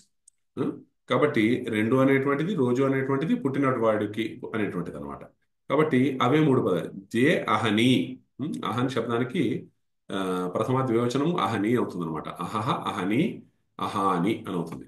కాబట్టి ద్వే అహని జాతస్య యస్య సహ ద్వ్యహ్న జాత. ఇక్కడ ఏమొచ్చింది అంటే ఆ టచ్ అనేటువంటి ప్రత్యయం రాదు. ఎందుకంటే ఇక్కడ ద్వ్యహ్న అన్నప్పుడు అక్కడ నా సంఖ్యాదేహే సమాహారే అని చెప్పేసి ఒక రూల్ ఉంటుంది. చెప్పారు ఇక్కడ. అహ్నో అహ్న ఏతేభ్య సంఖ్యాదేహే సమాహారే. అహన్ అహన్ శబ్దానికి అహ్నా అని కొన్ని చోట్ల ఆదేశం వస్తుంది, కొన్ని చోట్ల రాదనమాట. ఈ ప్లేస్ లో రాదు. దానికి రూల్ ఇక్కడ చెప్పారు, సంఖ్యాదేహే సమాహారే. ఇవన్నీ కూడా మనకి తర్వాత వస్తాయి సమాసాంత ప్రత్యయాల విషయంలో. కాబట్టి అందుకని ఇక్కడ ద్వ్యహ్న జాత అనేటువంటిది వస్తుంది అనమాట. ద్వ్యహ్న జాత. అహ్నో అహ్న ఏతేభ్య. అహ్నో అహ్న ఏతేభ్య అనేటువంటి సూత్రం ఏం చెప్తుంది అంటే, అహన్ శబ్దానికి అహ్నా ఆదేశం వస్తుంది అని చెప్తుంది.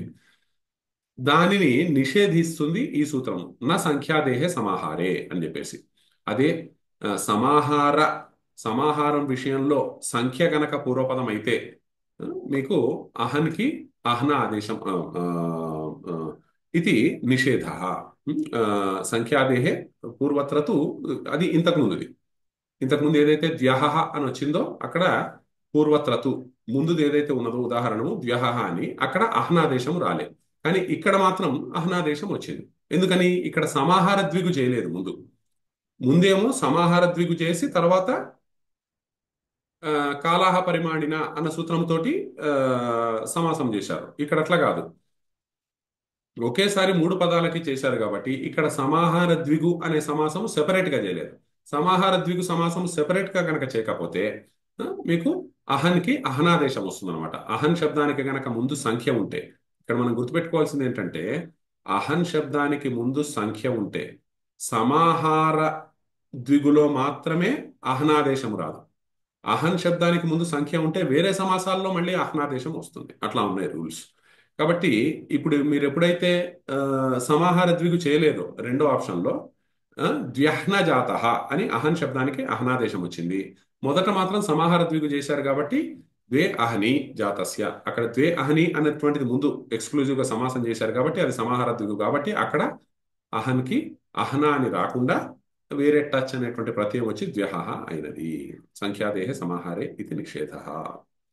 పూర్వత్ర ముందు దానికి అహ్నాదేశము నిషేధించబడింది, రెండో దానికి ఆ నిషేధం లేదు. సప్తమి షౌండైహి. ఇక్కడ షౌండైహి అనేటువంటిది బహువచనం ఏదైతే చెప్పారో ఇది కూడా గణపాఠమే అనమాట. షౌండాదిభిహి అని అర్థం. షౌండ మొదలుగా కలిగినటువంటి గణపాఠం ఏదైతే ఉన్నదో ఆ దాంట్లో ఉండేటువంటి పదాలన్నీ కూడా సప్తమి విభక్త్యంతంతో, సప్తమి అనేది ప్రథమాలో ఉంది కాబట్టి సప్తమి విభక్త్యంతంతో సమసిస్తాయి. సప్తమి విభక్తికి సంబంధించిన పదము సమాసంలో పూర్వపదంగా వస్తుంది. సప్తమ్యంతం షౌండాదిభిః ప్రాగ్వత్ వా సమస్యతే తత్పురుషస్య సమాసో భవతి. అక్షేషు షౌండ. అక్షం అంటే పాచికలు అనమాట. షౌండ అంటే చాలా ఆ, నిపుణుడు, స్కిల్డ్ అని చెప్పేసి. అక్షేషు షౌండ, అక్ష షౌండ. ఆ పాచికల్లో వాడు చాలా ఉమ్, ఆ, ఏదో పేకాట్లో గొప్పోడు అన్నట్టుగా ఆ, పాచికల్లో నిపుణుడు అనడానికి అక్ష షౌండ అంటారు అనమాట. అక్షేషు అంటే పాచికల యందు, పాచికల యందు షౌండు అని చెప్పేసి. అధిశబ్ద అత్ర పఠ్యతే. ఏదైతే షౌండాది గణం ఉందో మీరు అక్కడ గణపాఠంలో చూసుకోవచ్చు అనమాట. ఏది దాంట్లో గణపాఠంలో మీకు మ్, షౌండై, సప్తమి సప్తమి షౌండై అంటే షౌండాది ఇక్కడ వచ్చింది. సప్తమి షౌండై అనే సూత్రం.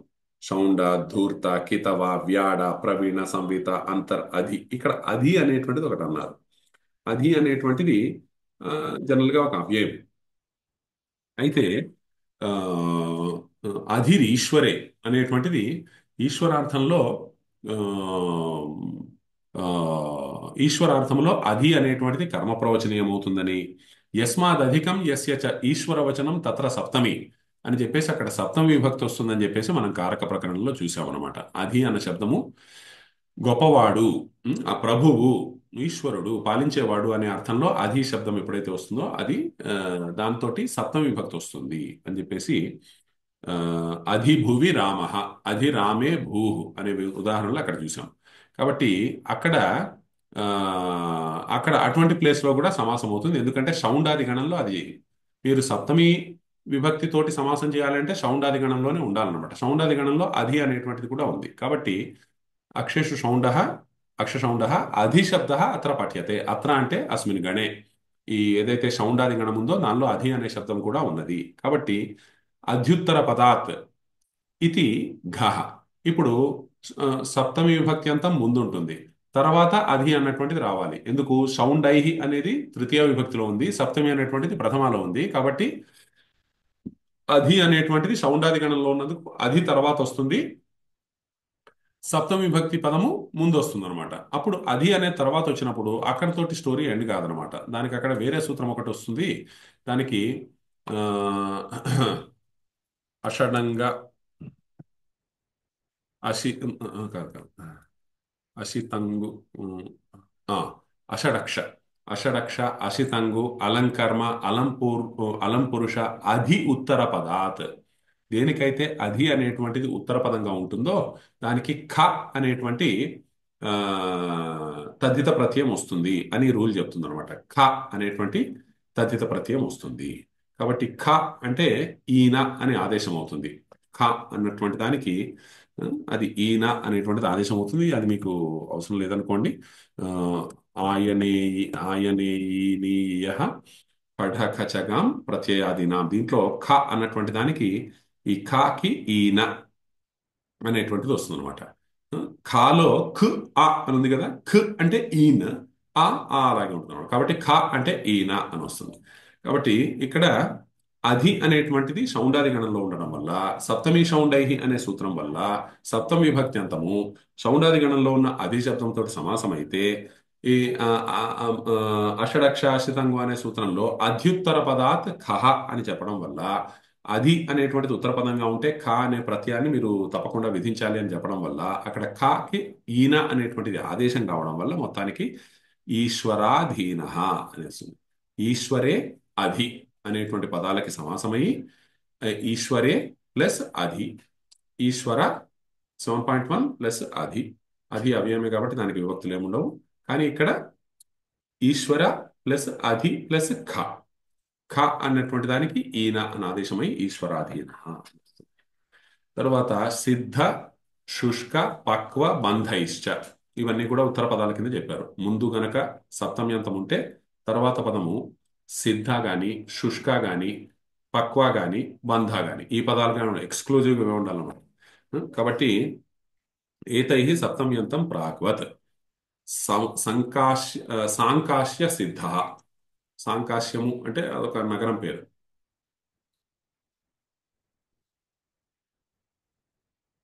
ఏదో మంగళగిరి చేనేత, వెంకటగిరి సిల్క్ లాగా సాంకాశ్యంలో తయారైనటువంటిది అనేటువంటిది సాంకాశ్య సిద్ధ. ఆతప శుష్క. ఆతపం అంటే ఎండ, ఎండలో ఎండినది అని చెప్పేసి. ఆతపే శుష్క, ఆతప శుష్క. సాంకాశ్యే సిద్ధ, సాంకాశ్య సిద్ధ. స్థాళీ పక్వ.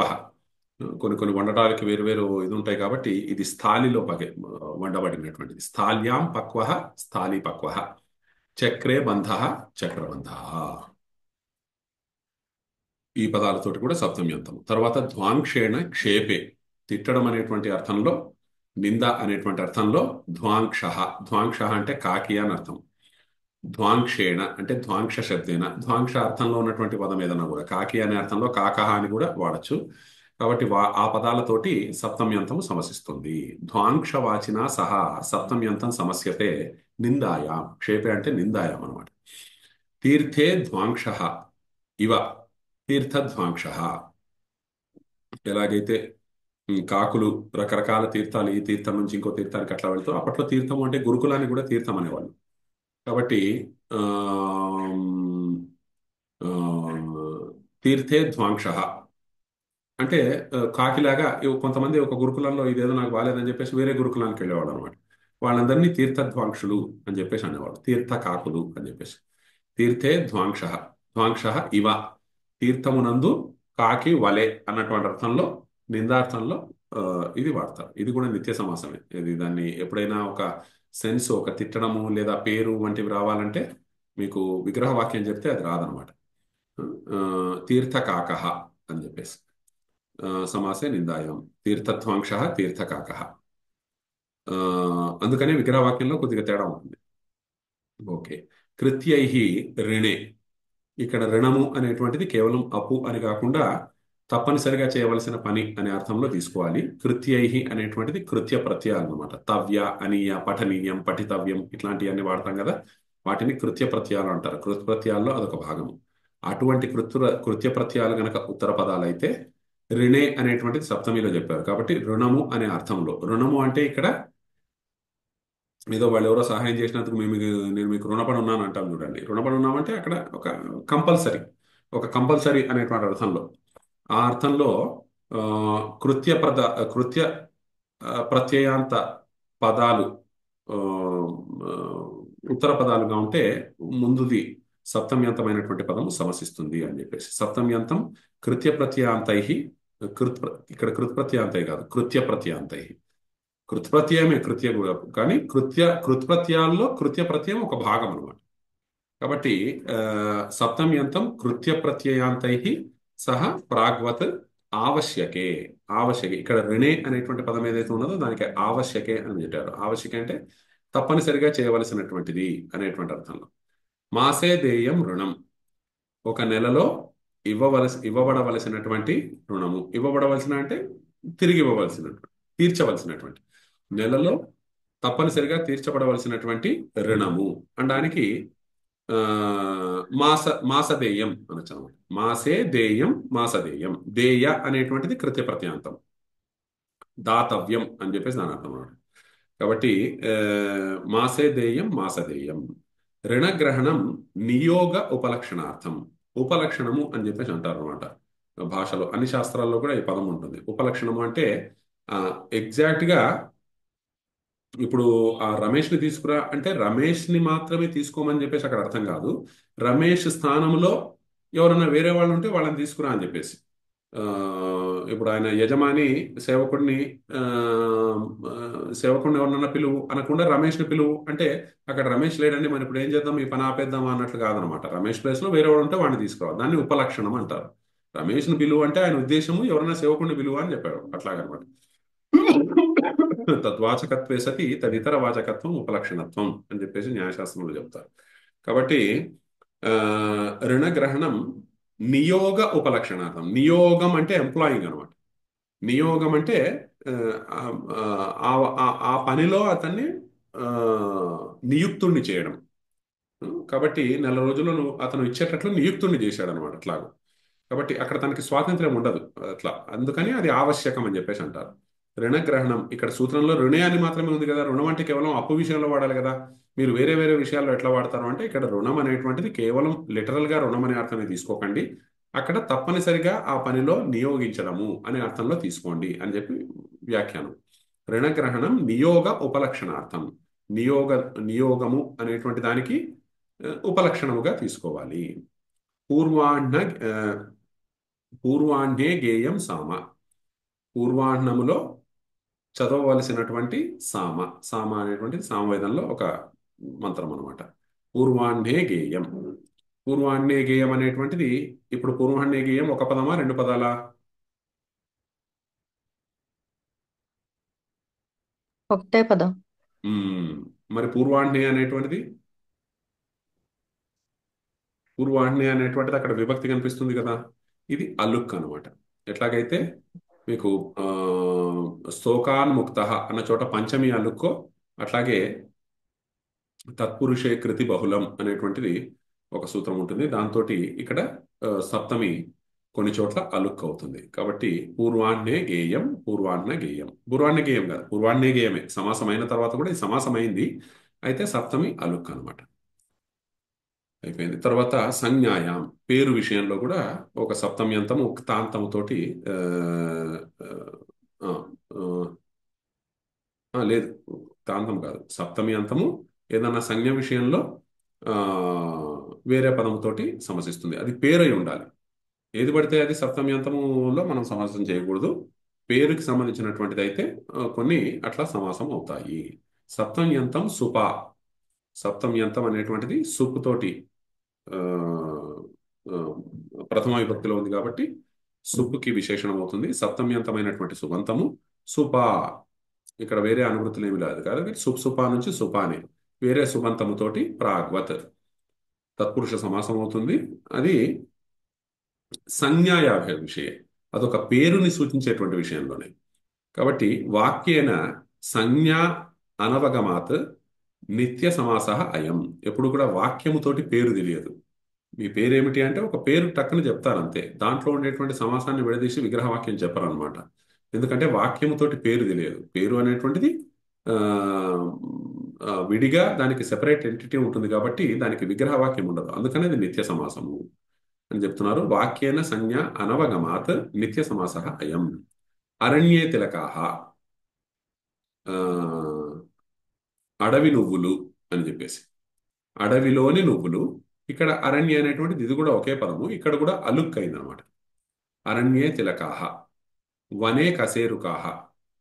కసేరుకములు అనేవి కూడా అటువంటి ఏదో వేరే మొత్తానికి పదార్థాలు. అడవి నువ్వులు లాగా వనమునకు సంబంధించినవి. ఇక్కడ కూడా సమాసమైంది. ఇది ఒకటే పదము కానీ పూర్వపదానికి అలుక్ అయింది. ఎందుకంటే సంజ్ఞా విషయంలో ఆ, ఆ, హలదంతాత్ హల్ తోటి ఎండ్ అయ్యేటువంటివి కానీ హ్రస్వాకారం తోటి కానీ ఎండ్ అయ్యేటువంటి పదాలకి అలుక్ వస్తుంది. అలుక్ అంటే విభక్తి లోపించదు అని చెప్పేసి. వన, అరణ్య ఇవి రెండు హ్రస్వాకారాంతాలు కాబట్టి వాటి విభక్తి లోపించలేదు. ఎందుకని అంటే అది పేరు కాబట్టి. పేరు కాబట్టి. అట్లాగే యుధిష్ఠిర, ఇది కూడా అట్లాంటిది అనమాట. యుధి అనేటువంటిది అది హలంతము. యుద్ధ శబ్దానికి సప్తమి. కాబట్టి యుధి యుద్ధము నుండి స్థిరంగా ఉండేటువంటి వాడు. అక్కడ కూడా ఆ, సప్తమి లోపించలేదు. సో ఇక్కడ సంజ్ఞాయాంకి యుధిష్ఠిర కూడా ఉదాహరణమే. హలనంతాత్ సప్తమ్యాహ ఇది అలుక్. హలనంతాత్ సప్తమ్యాహ అనే రూల్ని బట్టి ఇక్కడ అలుక్ అయింది. అంటే లుక్ కాలేదు విభక్తికి. తేన అహోరాత్రావయవాహ. అహోరాత్ర అవయవాహ, ఆ, రాత్రికి సంబంధించినటువంటి అవయవాలు. అవయవాలు కేవలం రాత్రి, కేవలం పగలు కాదు. పగలు అహోరాత్ర అవయవాహ.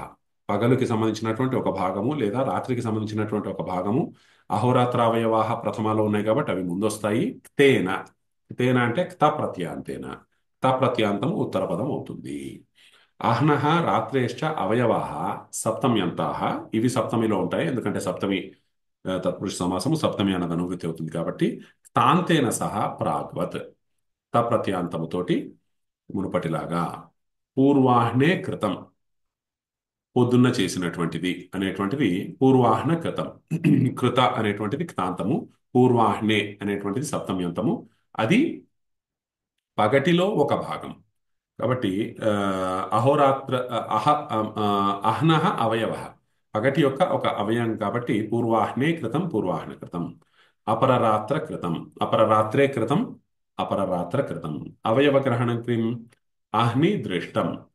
పగటి పూట చూడబడింది. అక్కడ కేవలం ఆ పగలులోని ఒక అవయవాన్ని తీసుకోలేదు, పగలులోని ఒక భాగాన్ని చూడలేదు, మొత్తం పగటి పుట్టని తీసుకున్నారు కాబట్టి అట్లా ఉంటే సమాసం కాదు. కాబట్టి అహ్ని దృష్టంలో సమాసం కాలేదు. తర్వాత తత్ర. తత్ర అనేటువంటిది కూడా తాంతముతోటి ఈ ఈ ఈ సూత్రాలకి తాంతం అనేటువంటిది అనువృత్తి అవుతుంది. తత్ర అనే అవ్యయం ఏదైతే ఉన్నదో ఇది తాంతముతోటి క్తా ప్రత్యాంతమైనటువంటి శబ్దం ఉత్తరపదంగా ఉంటే తత్ర అనేటువంటిది సప్తమిలోనే వచ్చే ఇదనమాట. తత్ర అనేది తత్శబ్దానికి సప్తమ్యాస్త్రల్ అనే సూత్రము తద్దిత ప్రత్యయంతో తత్ర అనే అవ్యయం వస్తుంది. కాబట్టి తత్ర అనేది సప్తమిలో ఉన్నట్లే. కాబట్టి తత్ర అనేటువంటిది వేరే క్తాంతమైనటువంటి ఉత్తరపదంతో సమసిస్తుంది. తత్ర ఇత్యేతత్ సప్తమ్యంతం. తత్ర అనేది సప్తమ్యంతమే కాబట్టి తత్ర క్తాంతేన సహా ప్రాగ్వత్. తత్ర భుక్తం, అక్కడ గ్యాప్ ఉండకూడదు. తత్ర భుక్తం ఒకటే పదం అన్నమాట. తత్ర భుక్తం అక్కడ తినబడినది.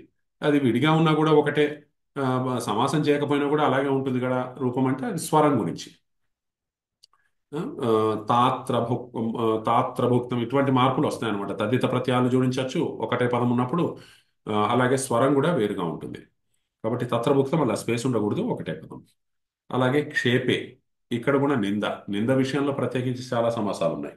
కాబట్టి ఇక్కడ నిందలో ముందు పదము సప్తమ్యాంతమై తర్వాత పదము క్తాంతమైతే, క్తా ప్రత్యాంతమైతే నిందార్థంలో కూడా అట్లా ఉంటుంది. సప్తమ్యంతం క్తాంతేన ప్రాగ్వత్ నిందాయాం. అవతప్తే నకుల స్థితం, ఇక్కడ కూడా అలుక్ సమాసం అయింది. అవతప్తే నకుల స్థితం తే తే ఏతత్. ఇది అవతప్తే నకుల స్థితం అనేటువంటిది ఒక ఒక సామెతలాగా వాడతారనమాట. అంటే ఒక నకులము అనేటువంటిది అదొక జంతువు, ఆ, బహుశా ముంగీసనో ఏదో. మొత్తానికి అది ఒక కాలిన పెనం మీద ఉంటే ఎలాగైతే వెంట వెంటనే అక్కడి నుంచి బయట నుంచి వెళ్ళిపోవాలనుకుంటుందో, అలాగే ఎవరన్నా ఆ, వీళ్ళు అతిథులు వచ్చారు, వాళ్ళు ఎక్కువసేపు ఉండాలనుకోవట్లేదు, కాబట్టి అవతప్తే నకుల స్థితం లాగా ఉంది వీళ్ళ పరిస్థితి అన్నట్లుగా, వీళ్ళు అవతప్తే నకుల స్థితం లాగా ఉంది వీళ్ళు ఉండడం అన్నట్లుగా అంటారు అనమాట. అవతప్తే అంటే కాలుతున్నటువంటి నకుల దాని మీద, కాలుతున్నటువంటి దాని యందు నకులము ఉన్నట్లుగా, నకులము యొక్క స్థితి లాగా అని చెప్పేసి. అవతప్తే నకుల స్థితం తే ఏతత్. తే అంటే నీ యొక్క ఉండడం అనేటువంటిది ఏదైతే ఉన్నదో, నువ్వు ఇక్కడ ఉండడం, తే అంటే వారు ఏదైనా కావచ్చు, మొత్తానికి నీ యొక్క ఇక్కడ ఉండడం అనేటువంటిది ఏదైతే ఉందో అవతప్తే నకుల స్థితం లాగా ఉన్నది అని చెప్పేసి. అవతప్తే నకుల స్థితం ఇది క్షేపే, ఒక నిందలాగా చెప్పడం. పాత్రే సమితాదయశ్చ. తర్వాత ఎక్కడైతే ఆది అనే శబ్దం ఉందో అదొక గణం ఉంటుంది అనమాట. కొన్ని పదాలు సప్తమ్యంత సమాసాలే చేసేసి రెడీమేడ్గా ఇచ్చేశారనమాట. పాత్రే సమిత్, పాత్రే సమిత, పాత్రే సమిత, పాత్రే సమితాహ, ఇటువంటి పదాలు కొన్ని రెడీమేడ్గా ఉంటాయి అనమాట. ఇవి సప్తమి తత్పురుష సమాసాలు. అయితే నిపాత్యంతే అంటే రెడీమేడ్గా ఇవ్వబడినవి అని చెప్పేసి. క్షేపే, ఇవి కూడా నిందార్థంలోనే, అవి లిటరల్గా వాటి మీనింగ్ తీసుకోకూడదు. పాత్రే సమితాహ భోజన సమయే ఏవ సంగతాహ నతు కార్యే.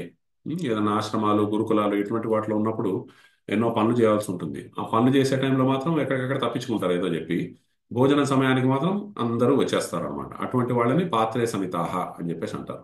నిందలో గేహే శూరహ, ఇంట్లో పులి బయట పిల్లి, ఇటువంటి పదాలు తెలుగులో అంటాం కదా, అటువంటివే. ఇంట్లో మాత్రం పెద్ద శూరుడు. గేహ అంటే ఇల్లు అనమాట. గేహం అంటే ఇల్లు, కాబట్టి దానికి సప్తమి గేహే శూరహ. ఇక అవన్నీ కూడా సప్తమి అల్లుక్కి ఇవన్నీ. గేహే నర్ది అంటే ఇంట్లో మాత్రం గర్జిస్తాడు అని చెప్పేసి. ఆకృతి గణ అయం. ఆకృతి గణము అంటే ఈ గణంలో కొన్ని పదాలు మేము ఇచ్చాము, పాణిని గారు చెప్పారు గణపాఠంలో. అవి కాకుండా ఎక్కడన్నా పెద్దల ప్రయోగాల్లో ఇటువంటి పదాలు ఉంటే అది ఈ గణానికి సంబంధించినగా గుర్తించి మీరు దాన్ని యాక్సెప్ట్ చేయొచ్చు, సాధు పదం కింద చేసుకోవచ్చు అని చెప్పేసి. చకార అవధారణార్థ. ఇక్కడ పాత్రే సమితాదయ అంటే సరిపోయేది కదా, ఊరికే చకారం ఎందుకు ఎక్స్ట్రా అనేటువంటి చూస్తే అవధారణము అంటే ఇక్కడ ఏమిటంటే ఇప్పటిదాకా మనం చదువుకున్నటువంటి సమాసాలన్నీ కూడా విభాష అనేటువంటి అధికారంలో ఉన్నాయి. కాబట్టి కొన్ని సమస్త పదాలు కూడా ఉంటాయి, అలాగే విగ్రహవాక్యాలు కూడా ఉంటాయి. కానీ తేన ఏషాం సమాసాంతరే ఆ, ఘటకతయా ప్రవేశమున ఇక్కడ ఎట్లాగూ వీటిని నిందా ఎందు కాబట్టి అది విడిగా విగ్రహవాక్యం ఎలాగూ ఉండదు. అది కాకుండా వీటిని వేరే సమాసంలో అవయవాలుగా వీటిని వాడకూడదు అని చెప్పేసి. ఆ, పరమాహ పాత్రే సమితాహ. ఇప్పుడు పరమ పాత్రే సమితాహ అని చెప్పేసి అనకూడదు. పరమ పాత్రే సమితాహ అనేటువంటిది ఈ సమాసం వల్ల, ఈ సమాస విధాయక సూత్రం వల్ల ఏర్పడినటువంటి పదము. ఈ పదాన్ని మళ్ళీ వేరే పదముతోటి సమాసము చేయకూడదు. అందుకోసము చ అని మాత్రం అవధారణార్థం. చ అంటే అండ్, ఆల్సో అని మాత్రమే కాదనమాట, ఎంఫసిస్ కోసం. ఇవి విడిగానే ఉంటాయి అంతే, ఇవి వేరే సమాసంలో భాగాలు కూడా కావు అని చెప్పడం కోసం ఇక్కడ చ అనే పదాన్ని చెప్పారు. పరమాహ పాత్రే సమితాహ, పరమ పాత్రే సమితాహ అని కర్మధారయ సమాసం కాదనమాట. దీంతో సప్తమి తత్పురుష సమాసం అయిపోయింది. నెక్స్ట్ కర్మధారయ సమాసం. కర్మధారయ సమాసము పూర్వకాలిక సర్వజరత్ పురాణ నవకేవలాః సమానాధికరణేన. సమానం అధికరణం యస్య సహ సమానాధికరణం. ఆ, అధికరణము అంటే ఇక్కడ విభక్తి అని తీసుకోవచ్చు అనమాట. అధికరణం అంటే సాధారణంగా ఆధారము.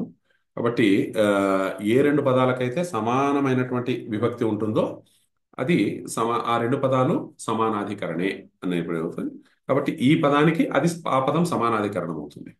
ఉత్తమ బాలక అని ఉందనుకోండి, ఉత్తమ అన్న పదానికి బాలక సమానాధికరణం, లేదా ఉత్తమ మరియు బాలక రెండు పదాలు సమానాధికరణములు, అక్కడ సమానాధికరణే అని చెప్పేసి చెప్పచ్చు అనమాట. కాబట్టి ఆ, ఉత్తమ అన్న పదానికి సమానాధికరణము బాలక శబ్దము. కాబట్టి పూర్వకాల అనేటువంటిది ఒక అర్థంలో ఉపయోగించే పదము. ఏక, సర్వ, జరత్, పురాణ, నవ, కేవల అనేటువంటి పదాలు సమానాధికరణ పదములైనటువంటి ఉత్తర పదములతోటి సమసిస్తాయి. ఎట్లాగైతే షష్ఠి మనకి చాలా లిబరల్లో, ఇది కూడా చాలా లిబరల్ గా ఉంటుంది.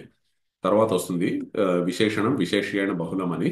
దాంతో చాలా ఆ, ఆ, కర్మధారయ సమాసాలు వస్తాయి అనమాట. తత్పురుషకి కర్మధారయకి ఉన్న తేడా ఏమిటి అంటే, మనం తత్పురుష సమాసాలు చూసినప్పుడు ద్వితీయ నుంచి చూడటం మొదలుపెట్టాం. ద్వితీయ తత్పురుష, తృతీయ తత్పురుష. రెండు గనక ప్రథమాలో ఉంటే అది కర్మధారయం.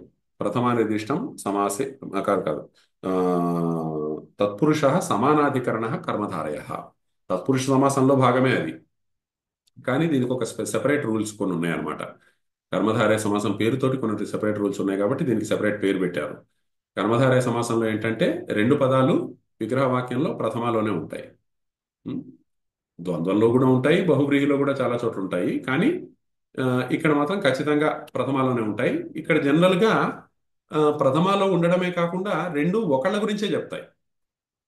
ఇప్పుడు మీరు ఉత్తమ బాలక అంటే ఉత్తముడు ఆయన బాలకుడినా అన్నట్లు కాదు కదా, బాలకుడి యొక్క విశేషణమే ఉత్తమం అనమాట. అది కర్మధారయం, అట్లా ఉంటుంది జనరల్ గా. ఆ, ఈ ఒక పదానికి సంబంధించిన డిస్క్రిప్షనే ఇంకో పదం అవుతుంది. అదే రామకృష్ణం అన్నారంటే రెండు రామశ్చ కృష్ణశ్చ ప్రథమాలోనే ఉన్నాయి, కానీ రెండు ఆ, ఒకళ్ళ గురించే చెప్పాం అనమాట. ఇక్కడ ఆ డిఫరెన్స్ ఉంటుంది కొద్దిగా.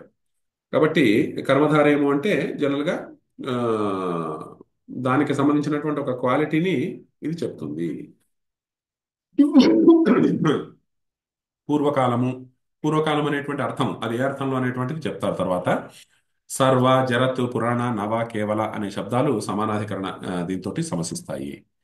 విశేషణం విశేషీణ బహుళం, ఇది తర్వాత వస్తుంది అనమాట సూత్రం. అది చాలా వ్యాపకం, అన్నీ కూడా సమాసాలు దాంతో సిద్ధిస్తాయి.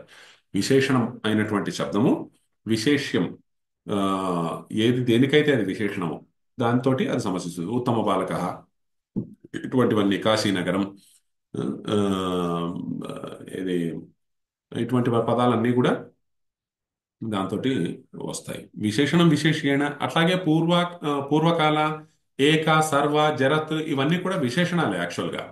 మరి ఆ సూత్రంతో ఇది వర్తిస్తాయి కదా అంటే, కొన్ని కొన్ని చోట్ల రెండు పదాలు విశేషణాలు ఉంటాయి అన్నమాట.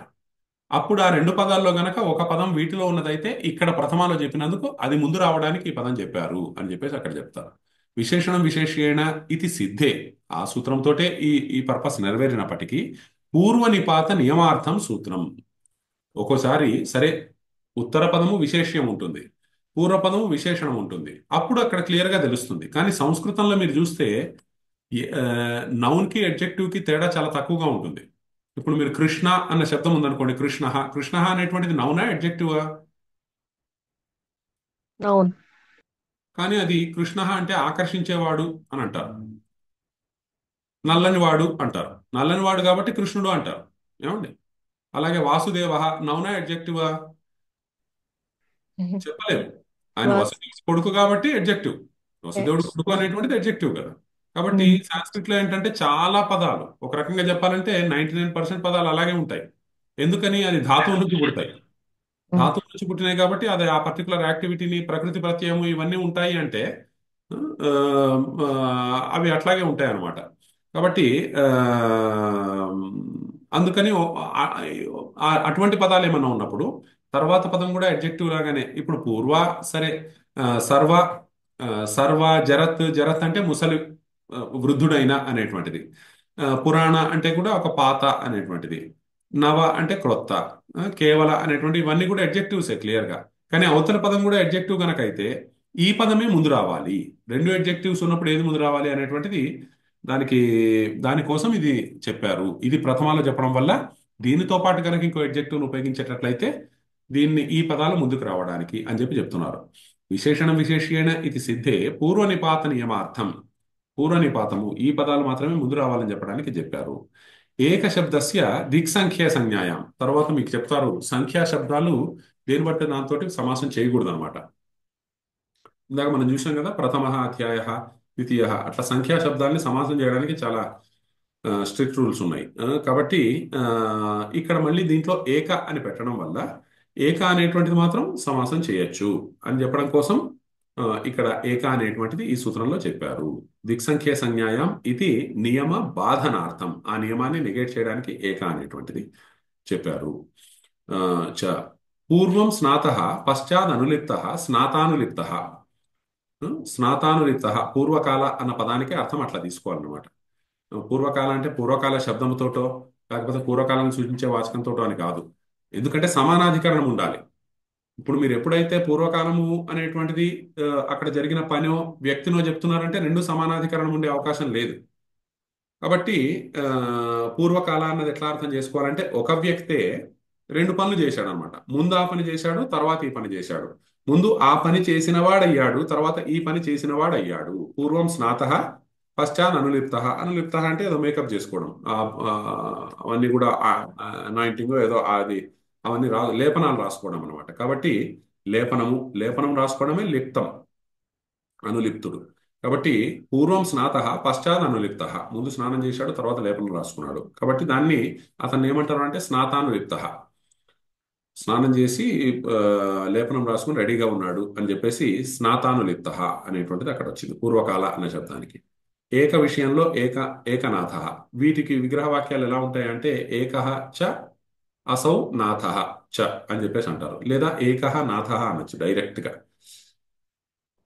ఉత్తమ బాలక, ఉత్తమ బాలక అని విగ్రహం పెట్టినా తప్పేం కాదు. ఉత్తమ చ అసౌ బాలకశ్చ అని కొంతమంది చెప్తారు.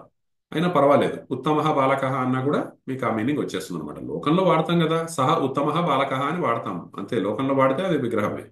కాబట్టి ఉత్తమ బాలక అని రాయొచ్చు. లేదా ఉత్తమ చ అసౌ. అసౌ అంటే అధశబ్దానికి పుల్లింగంలో, స్త్రీలింగంలో ఆ, ప్రథమ ఏకవచనం అనమాట. అసౌ అనేది ఎందుకు తీసుకుంటారు, ఏష అని ఎందుకు తీసుకోరంటే స్త్రీలింగంలో ఉన్న పదాలకు కూడా ఉత్తమ బాలిక అంటే ఉత్తమాచ అసౌ బాలికాచ అలా విగ్రహం చెప్తారు. లేదా ఉత్తమ బాలిక అని చెప్పచ్చు. కాబట్టి ఏక శబ్దస్య ఇది అయిపోయింది. ఏకనాథ అంటే ఏకః చ నాథః. ఏకః చ అసౌ నాథః చ. లేదా ఏకః నాథః ఏకనాథ. సర్వయాజ్ఞికాః. ఇక్కడ నాథ అనేటువంటిది ఒకటి పేరు కాదు. నాథ అనేటువంటిది ఆల్రెడీ డిస్క్రిప్షన్, ఏక అనేటువంటిది ఇంకో డిస్క్రిప్షన్. కాబట్టి ఆ రెండు డిస్క్రిప్షన్లు, ఆ రెండు అడ్జెక్టివ్స్ గనక ఒక దగ్గర వేస్తే, ఒక దగ్గర సమాసం చేయవలసి వస్తే ఏక అన్నటువంటిదే ముందు రావాలి అని చెప్పడానికి ఈ సూత్రము. అట్లాగే సర్వ యాజ్ఞికాహ, యాజ్ఞికులు.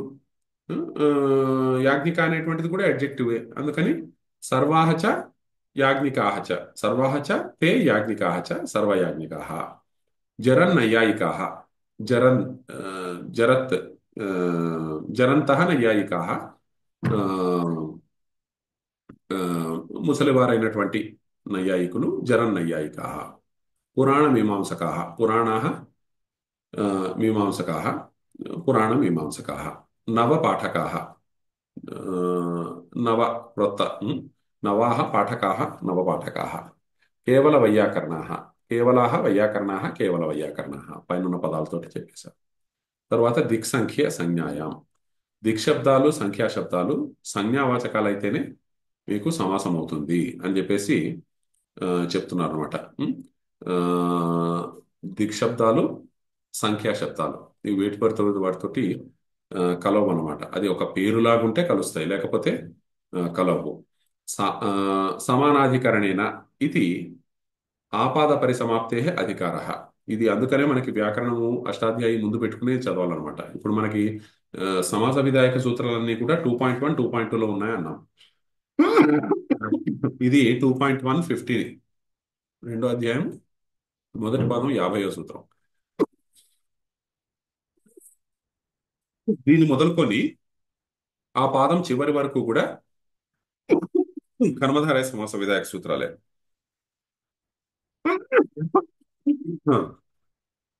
కాబట్టి అదే విషయం చెప్తున్నారు. సమానాధికరణేన అనేటువంటిది పూర్వకాలేక సర్వజ పురాణ నవకేవల సమానాధికరణేన అన్న పదంలో అన్న సూత్రంలో ఏదైతే సమానాధికరణేన అనేటువంటిది ఉందో అది పాదం పరిసమాప్తి వరకు కూడా ఆ పదము అనువృత్తి అవుతుంది. సమానాధికరణేన ఇది ఆపాద పరిసమాప్తే అధికార. సంజ్ఞాయాం ఏవ ఇది నియమార్థం సూత్రం. అంటే ఇక్కడ మరి దిక్శబ్దము జనరల్ గా సంఖ్యా శబ్దము విశేషణంగానే ఉంటుంది కదా, దాంతో ఎలాగో సమాసం చేయొచ్చు కదా. అంటే సమాసము అది సంజ్ఞ అయితేనే చేయాలి, ఆ పేరు అలా ఉంటేనే చేయాలి.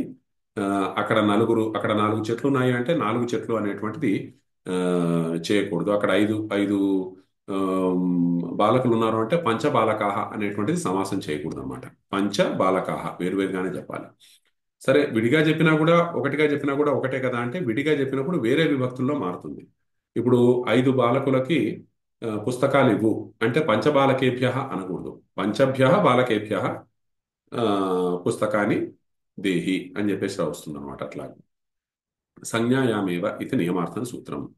పూర్వేషు కామశమి ఇషుకామశవి పూర్వాచ అసౌ ఇషుకామశమి అనేటువంటిది ఏదో ఒక వేరే అర్థం ఏదైనా ఉంటుంది. మొత్తానికి ఇక్కడ మాత్రం పేరే. పూర్వేషు కామశమి అనేటువంటిది ఒక పేరు, ఆ పేరులో మాత్రమే పూర్వ అన్న శబ్దం సమాసమైందనమాట.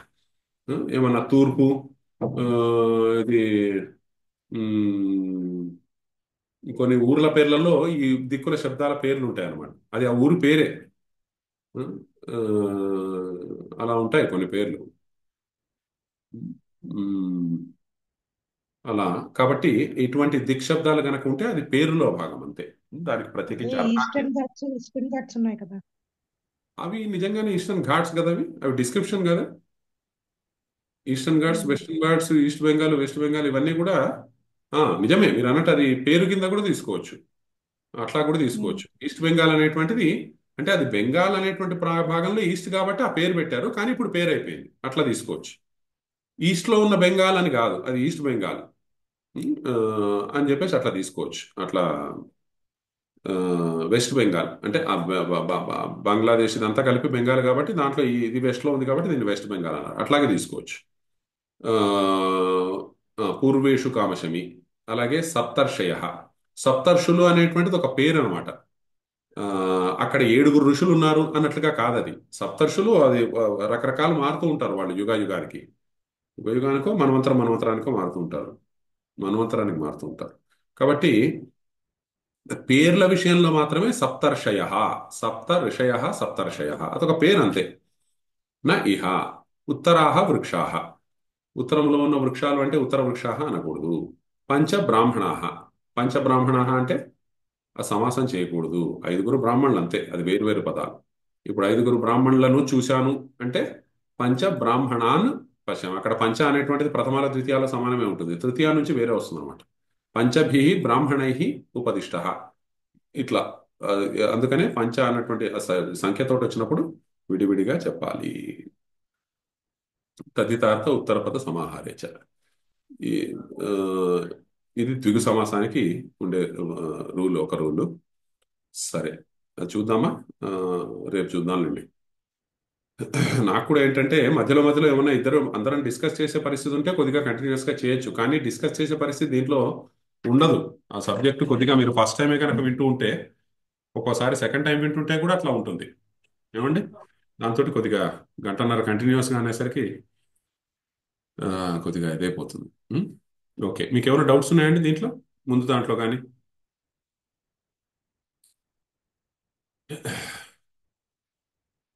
క్లోజ్ చేద్దామా, ఏమైనా డౌట్స్ ఉన్నాయా? ఒకసారి చూసుకొని వచ్చి తర్వాత డౌట్స్ ఏమైనా ఉంటారు. ఓకే ఓకే, ఈ తర్వాత ఎట్లాగో మీరు ఇప్పుడు ఇంత ముందు దాంట్లో ఏమన్నా ఉంటే అప్పుడు చూడొచ్చు. ఓకే అండి, క్లోజ్ చేద్దాం, మళ్ళీ రేపు కలుద్దాం. ఎన్నైనవి? 728. ఇంకా 100 సూత్రాలు ఉన్నాయి కదా. మొత్తం ఎన్ని ఉన్నాయండి? 728. అవును, ఇంకా 100 ఉన్నాయండి. సరిగ్గా 100 ఉన్నాయి. సరిగ్గా 100. ఇంకా 3 క్లాసులు, నిజానికి అనుకున్నది అయితే ఇంకో 3 క్లాసులు అయితే 12 క్లాసులు అవుతాయి. 3 క్లాసుల్లో 100 అంటే ఒక్కొక్క క్లాసులో 33 చెప్పాలి. ఈ రోజు ఎన్ని చెప్పాము? 20 చెప్పినట్టున్నాం. 20 అయినాయండి ఈరోజు? 20 కూడా కాలేదా? 15 అయినాయా? ఆ, చూద్దాం, 1-2 క్లాసులు ఎక్కువైనా కూడా. మొత్తానికి ప్రతి పాయింట్ ఇందులో ఉన్నదైతే చెప్పబడుతుంది, అందులో ఏమీ డౌట్ లేదు. ఇది అవసరం లేదు, అది అవసరం లేదని స్కిప్ చేయడం అనేటువంటిది అట్లా మంచిది కాదు. అది మీకంటే కూడా నేను ఆ విషయంలో ఎక్కువ స్వార్థంగా చూస్తాను అనమాట. అది మళ్ళీ చెప్పడం వల్ల నాకు అది చాలా ఉపయోగము. ఎనివే, చెప్పే బాధ్యత ఎలాగ ఉంది కాబట్టి చెప్తాను. కానీ అలా చేయడం వల్ల నాకు క్లారిటీ ఉంటుంది మళ్ళీ మళ్ళీ చెప్పడం వల్ల. ఓకే, మంచిది. ఇంకా 100 సూత్రాలు ఉన్నాయి, చూద్దాం. కనీసం 25 చెప్పినా కూడా ఆ, 4 క్లాసులు అవుతాయి. ఓకే అండి. 25 సూత్రాలు అంటే బాగా హెవీ కాకుండా ఉంటుందా? ఇప్పుడు మాత్రం ఏమైనా తేలిగ్గా ఉందా మీకు చెప్పింది? ఇప్పుడు చెప్తున్నారు ఇంకా హెవీ అవుతుందేమోనండి అండి. ఇంకా హెవీ. ఒక లిమిట్ దాటిన తర్వాత చెప్పేయండి సార్, ఎందుకంటే వినేటప్పుడు అలా వినగా వినగా అర్థమవుతుంది. ఆ, అదే అంటే మనం చెప్పగలిగేదే. అంటే మనం ఇప్పుడు చూడండి, ఈ సూత్రం దిక్సంఖ్య సంజ్ఞాయం ఇన్ని లైన్లు ఉన్నాయి. కొన్ని కొన్ని ఎక్కువగా ఉంటాయి కాబట్టి దానికి ఎక్కువ టైం పడుతుంది. మన నెంబర్ కాబట్టి చెప్పలేము. ఒక సింగిల్ లైన్ ఉంటేనేమో తొందరగా అయిపోతుంది. కాబట్టి మనం చెప్తాం, ప్రతి పాయింట్ దాంట్లో ఉన్నటువంటిది చెప్తాము. అంతే.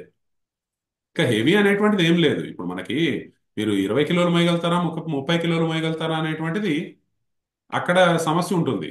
ఇప్పుడు 100, 200 అనేటువంటిది పాయింట్ కాదు కదండి.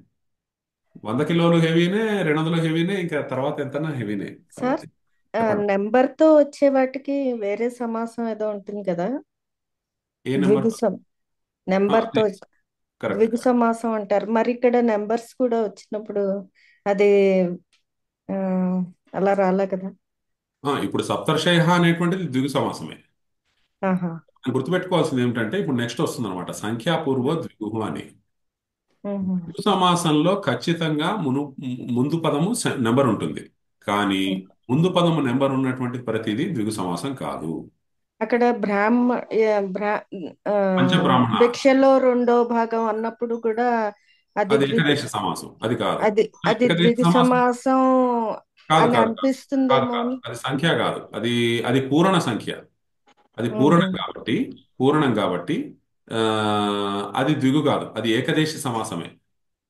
ఏకదేశ సమాసం కిందనే దాన్ని తీసుకోవాలి. ఏకదేశ సమాసం కిందనే అది ఎలా తీసుకోవాలి. గుర్తుంచుకోవాలో అదే. ఇవి మీకు సంఖ్య ముందుంటుంది.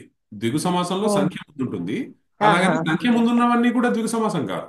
ఇప్పుడు ఉమ్. ద్వాదశ ద్విగు సమాసం కాదు. అది మధ్యమ పద లోపి అంటారు. ఆ, ద్వాదశ అంటే ద్వౌచ దశచ అని చెప్పేసి ద్వంద్వ సమాసం కావచ్చు. లేదు ద్వ్యధిక దశ అని చెప్పేసి మధ్యమ పద లోపి సమాసము, ఇట్లా వేరే అంటారు. అది ద్విగు సమాసం కాదు. ఇప్పుడు ఆ, ఇది పంచగంగం, పంచగోదావరం అని చెప్పేసి చూసాం మనం, అది అవ్యయీభావ సమాసం. అలాగే ద్విచతురాహ అని వస్తా తర్వాత, అది మీకు లేదు ఎట్లాగో బహువ్రీహిలో. ముగ్గురు, నలుగురు, నలుగురు, ఐదుగురు అనడానికి త్రిచతురాహ అంటారు అనమాట. అది కూడా సంఖ్యనే ఉంటుంది, కానీ అది ద్విగు సమాసం కాదు.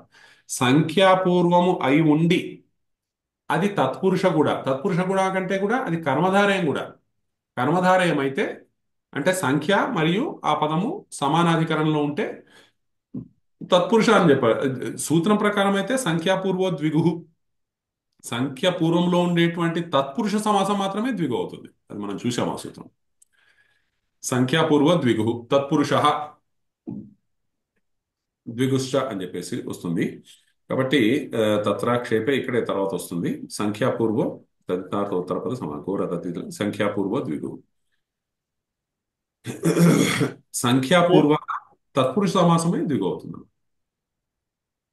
ఇప్పుడు ఇప్పుడు సప్తర్షయ అవుతుంది. అట్లాగే సమాహారంలో ద్విగు వస్తుంది. ఇప్పుడు అష్టాధ్యాయి ద్విగు. అష్టాధ్యాయి అనేటువంటి ద్విగు అనమాట. అష్టానాం అధ్యాయానాం సమాహార. సమాహారార్థంలో మీరు నెంబర్ తోటి సమాసారం చేయొచ్చు. విడివిడిగా చేసి సమాహారం అంటే గ్రూప్ అనమాట. విడివిడిగా చేయకూడదు. అష్టాధ్యాయాహ అని అనకూడదు. అష్టాధ్యాయాహ అంటే అష్ట వేరే పదము, అధ్యాయాహ వేరే పదం అనేది అలాగ. Okay sir. ఓకే అండి. సార్ ఇక్కడ చెప్పండి. సార్ చెప్పండి. ఇది మీరు సమృద్ధికి సంపత్తికి డిఫరెన్స్ చెప్పారు కదా సార్. వృద్ధేర్ ఆత్మ సమృద్ధి అనురూప ఆత్మభావ అని. అవును. యాక్చువల్ గా అర్థం కాలేదు ఆ డిఫరెన్స్. అనురూప ఆత్మభావ అంటే అందుకు తగినటువంటి పని చేసేవాడు అని. అనురూప ఇప్పుడు సమృద్ధి అనేటువంటిది మీకు ప్రాస్పెరిటీ. అనురూప ఆత్మభావకి ఉదాహరణ ఏమిచ్చారు? సక్షత్రం. సమృద్ధికి సుమద్రం అని. సక్షత్రం అంటే క్షత్రియుల్లాగా చేసేటువంటి వాడు అని చెప్పేసి. అనురూప ఆత్మభావ. ఆత్మభావ అనే పదానికి అర్థమైతే మొత్తం క్లియర్ అవుతుంది. వృద్ధేరాధిక్యం అంటే అది ఎట్లాగో వృద్ధి అంటే సంపదనే. కాబట్టి సమృద్ధి అంటే ప్రాస్పెరిటీ అనేటువంటి అర్థం ఉంటుంది. సంపత్తి అంటే ఆ విధమైనటువంటి క్రియను చేయడం, ఆ విధమైనటువంటి స్వభావాన్ని కలిగి ఉండడం, ఆ విధమైనటువంటి స్వభావాన్ని కలిగి ఉండడం అన్నమాట. క్షాత్రము కలిగి ఉండడం అన్నది సక్షత్రం అంటే మనకి ఆ నేర్పరితనం ఉండడం. అంతే. క్షాత్రానికి సంబంధించిన క్షాత్రానికి సంబంధించిన నేర్పరితనం ఉండడం సక్షత్రం. అంతే. సమృద్ధి అంటే మనకి సంపద, ఇంకా వేరే సంపదలు అవి ప్రాస్పెరిటీ. ఓకే ఓకే అదే. ఓకే. అక్కడ క్షాత్రాణం సమృద్ధి అంటే క్షాత్ర బలం ఎక్కువగా ఉండడం అనేటువంటి. క్షత్రాణం సమృద్ధి కదా. క్షత్రాణం సంపత్తి. క్షత్రాణం సంపత్తి అంటే అందుకు తగినటువంటి ఆ కెపాసిటీ ఎక్కువగా ఉండడం. వ్యక్తిలో కావచ్చు, రాజ్యంలో కావచ్చు, ఎవరన్నా కావచ్చు. ఓకే. ఓం సర్వే భవంతు సుఖినః, సర్వే సంతు నిరామయాః, సర్వే భద్రాణి పశ్యంతు, మా కశ్చిత్ దుఃఖభాగ్ భవేత్. ఓం శాంతి శాంతి శాంతి. ఓకే అండి. కాబట్టి ఇంకా మనకి ఇప్పటికి ఎన్ని క్లాసులు అయినాయండి? 9 అయినాయి కదా. అవునండి. 4 అయినాయి. నిజానికి 12 అనుకున్నాము.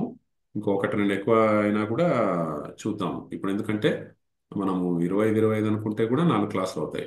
20 అనుకుంటే 5 క్లాసులు అవుతాయి. అంటే కొన్ని పెద్దగా ఉంటాయి, కొన్ని చిన్నగా ఉంటాయి అనుకోండి. కొద్దిగా అటు ఇటుగా చూద్దాం. మొత్తానికి 4-5 క్లాసుల్లో ఎట్టి పరిస్థితుల్లో అయిపోతుంది. ఈ వారంలో అయితే ఇంకా 3 క్లాసులు ఇంకా 4 క్లాసులు ఉంటాయి ఎలాగో. ఇంకా వచ్చే వారంలో చేద్దామా లేదా అనేటువంటి చూద్దామండి. Okay, right. మంచిదండి. నమస్తే.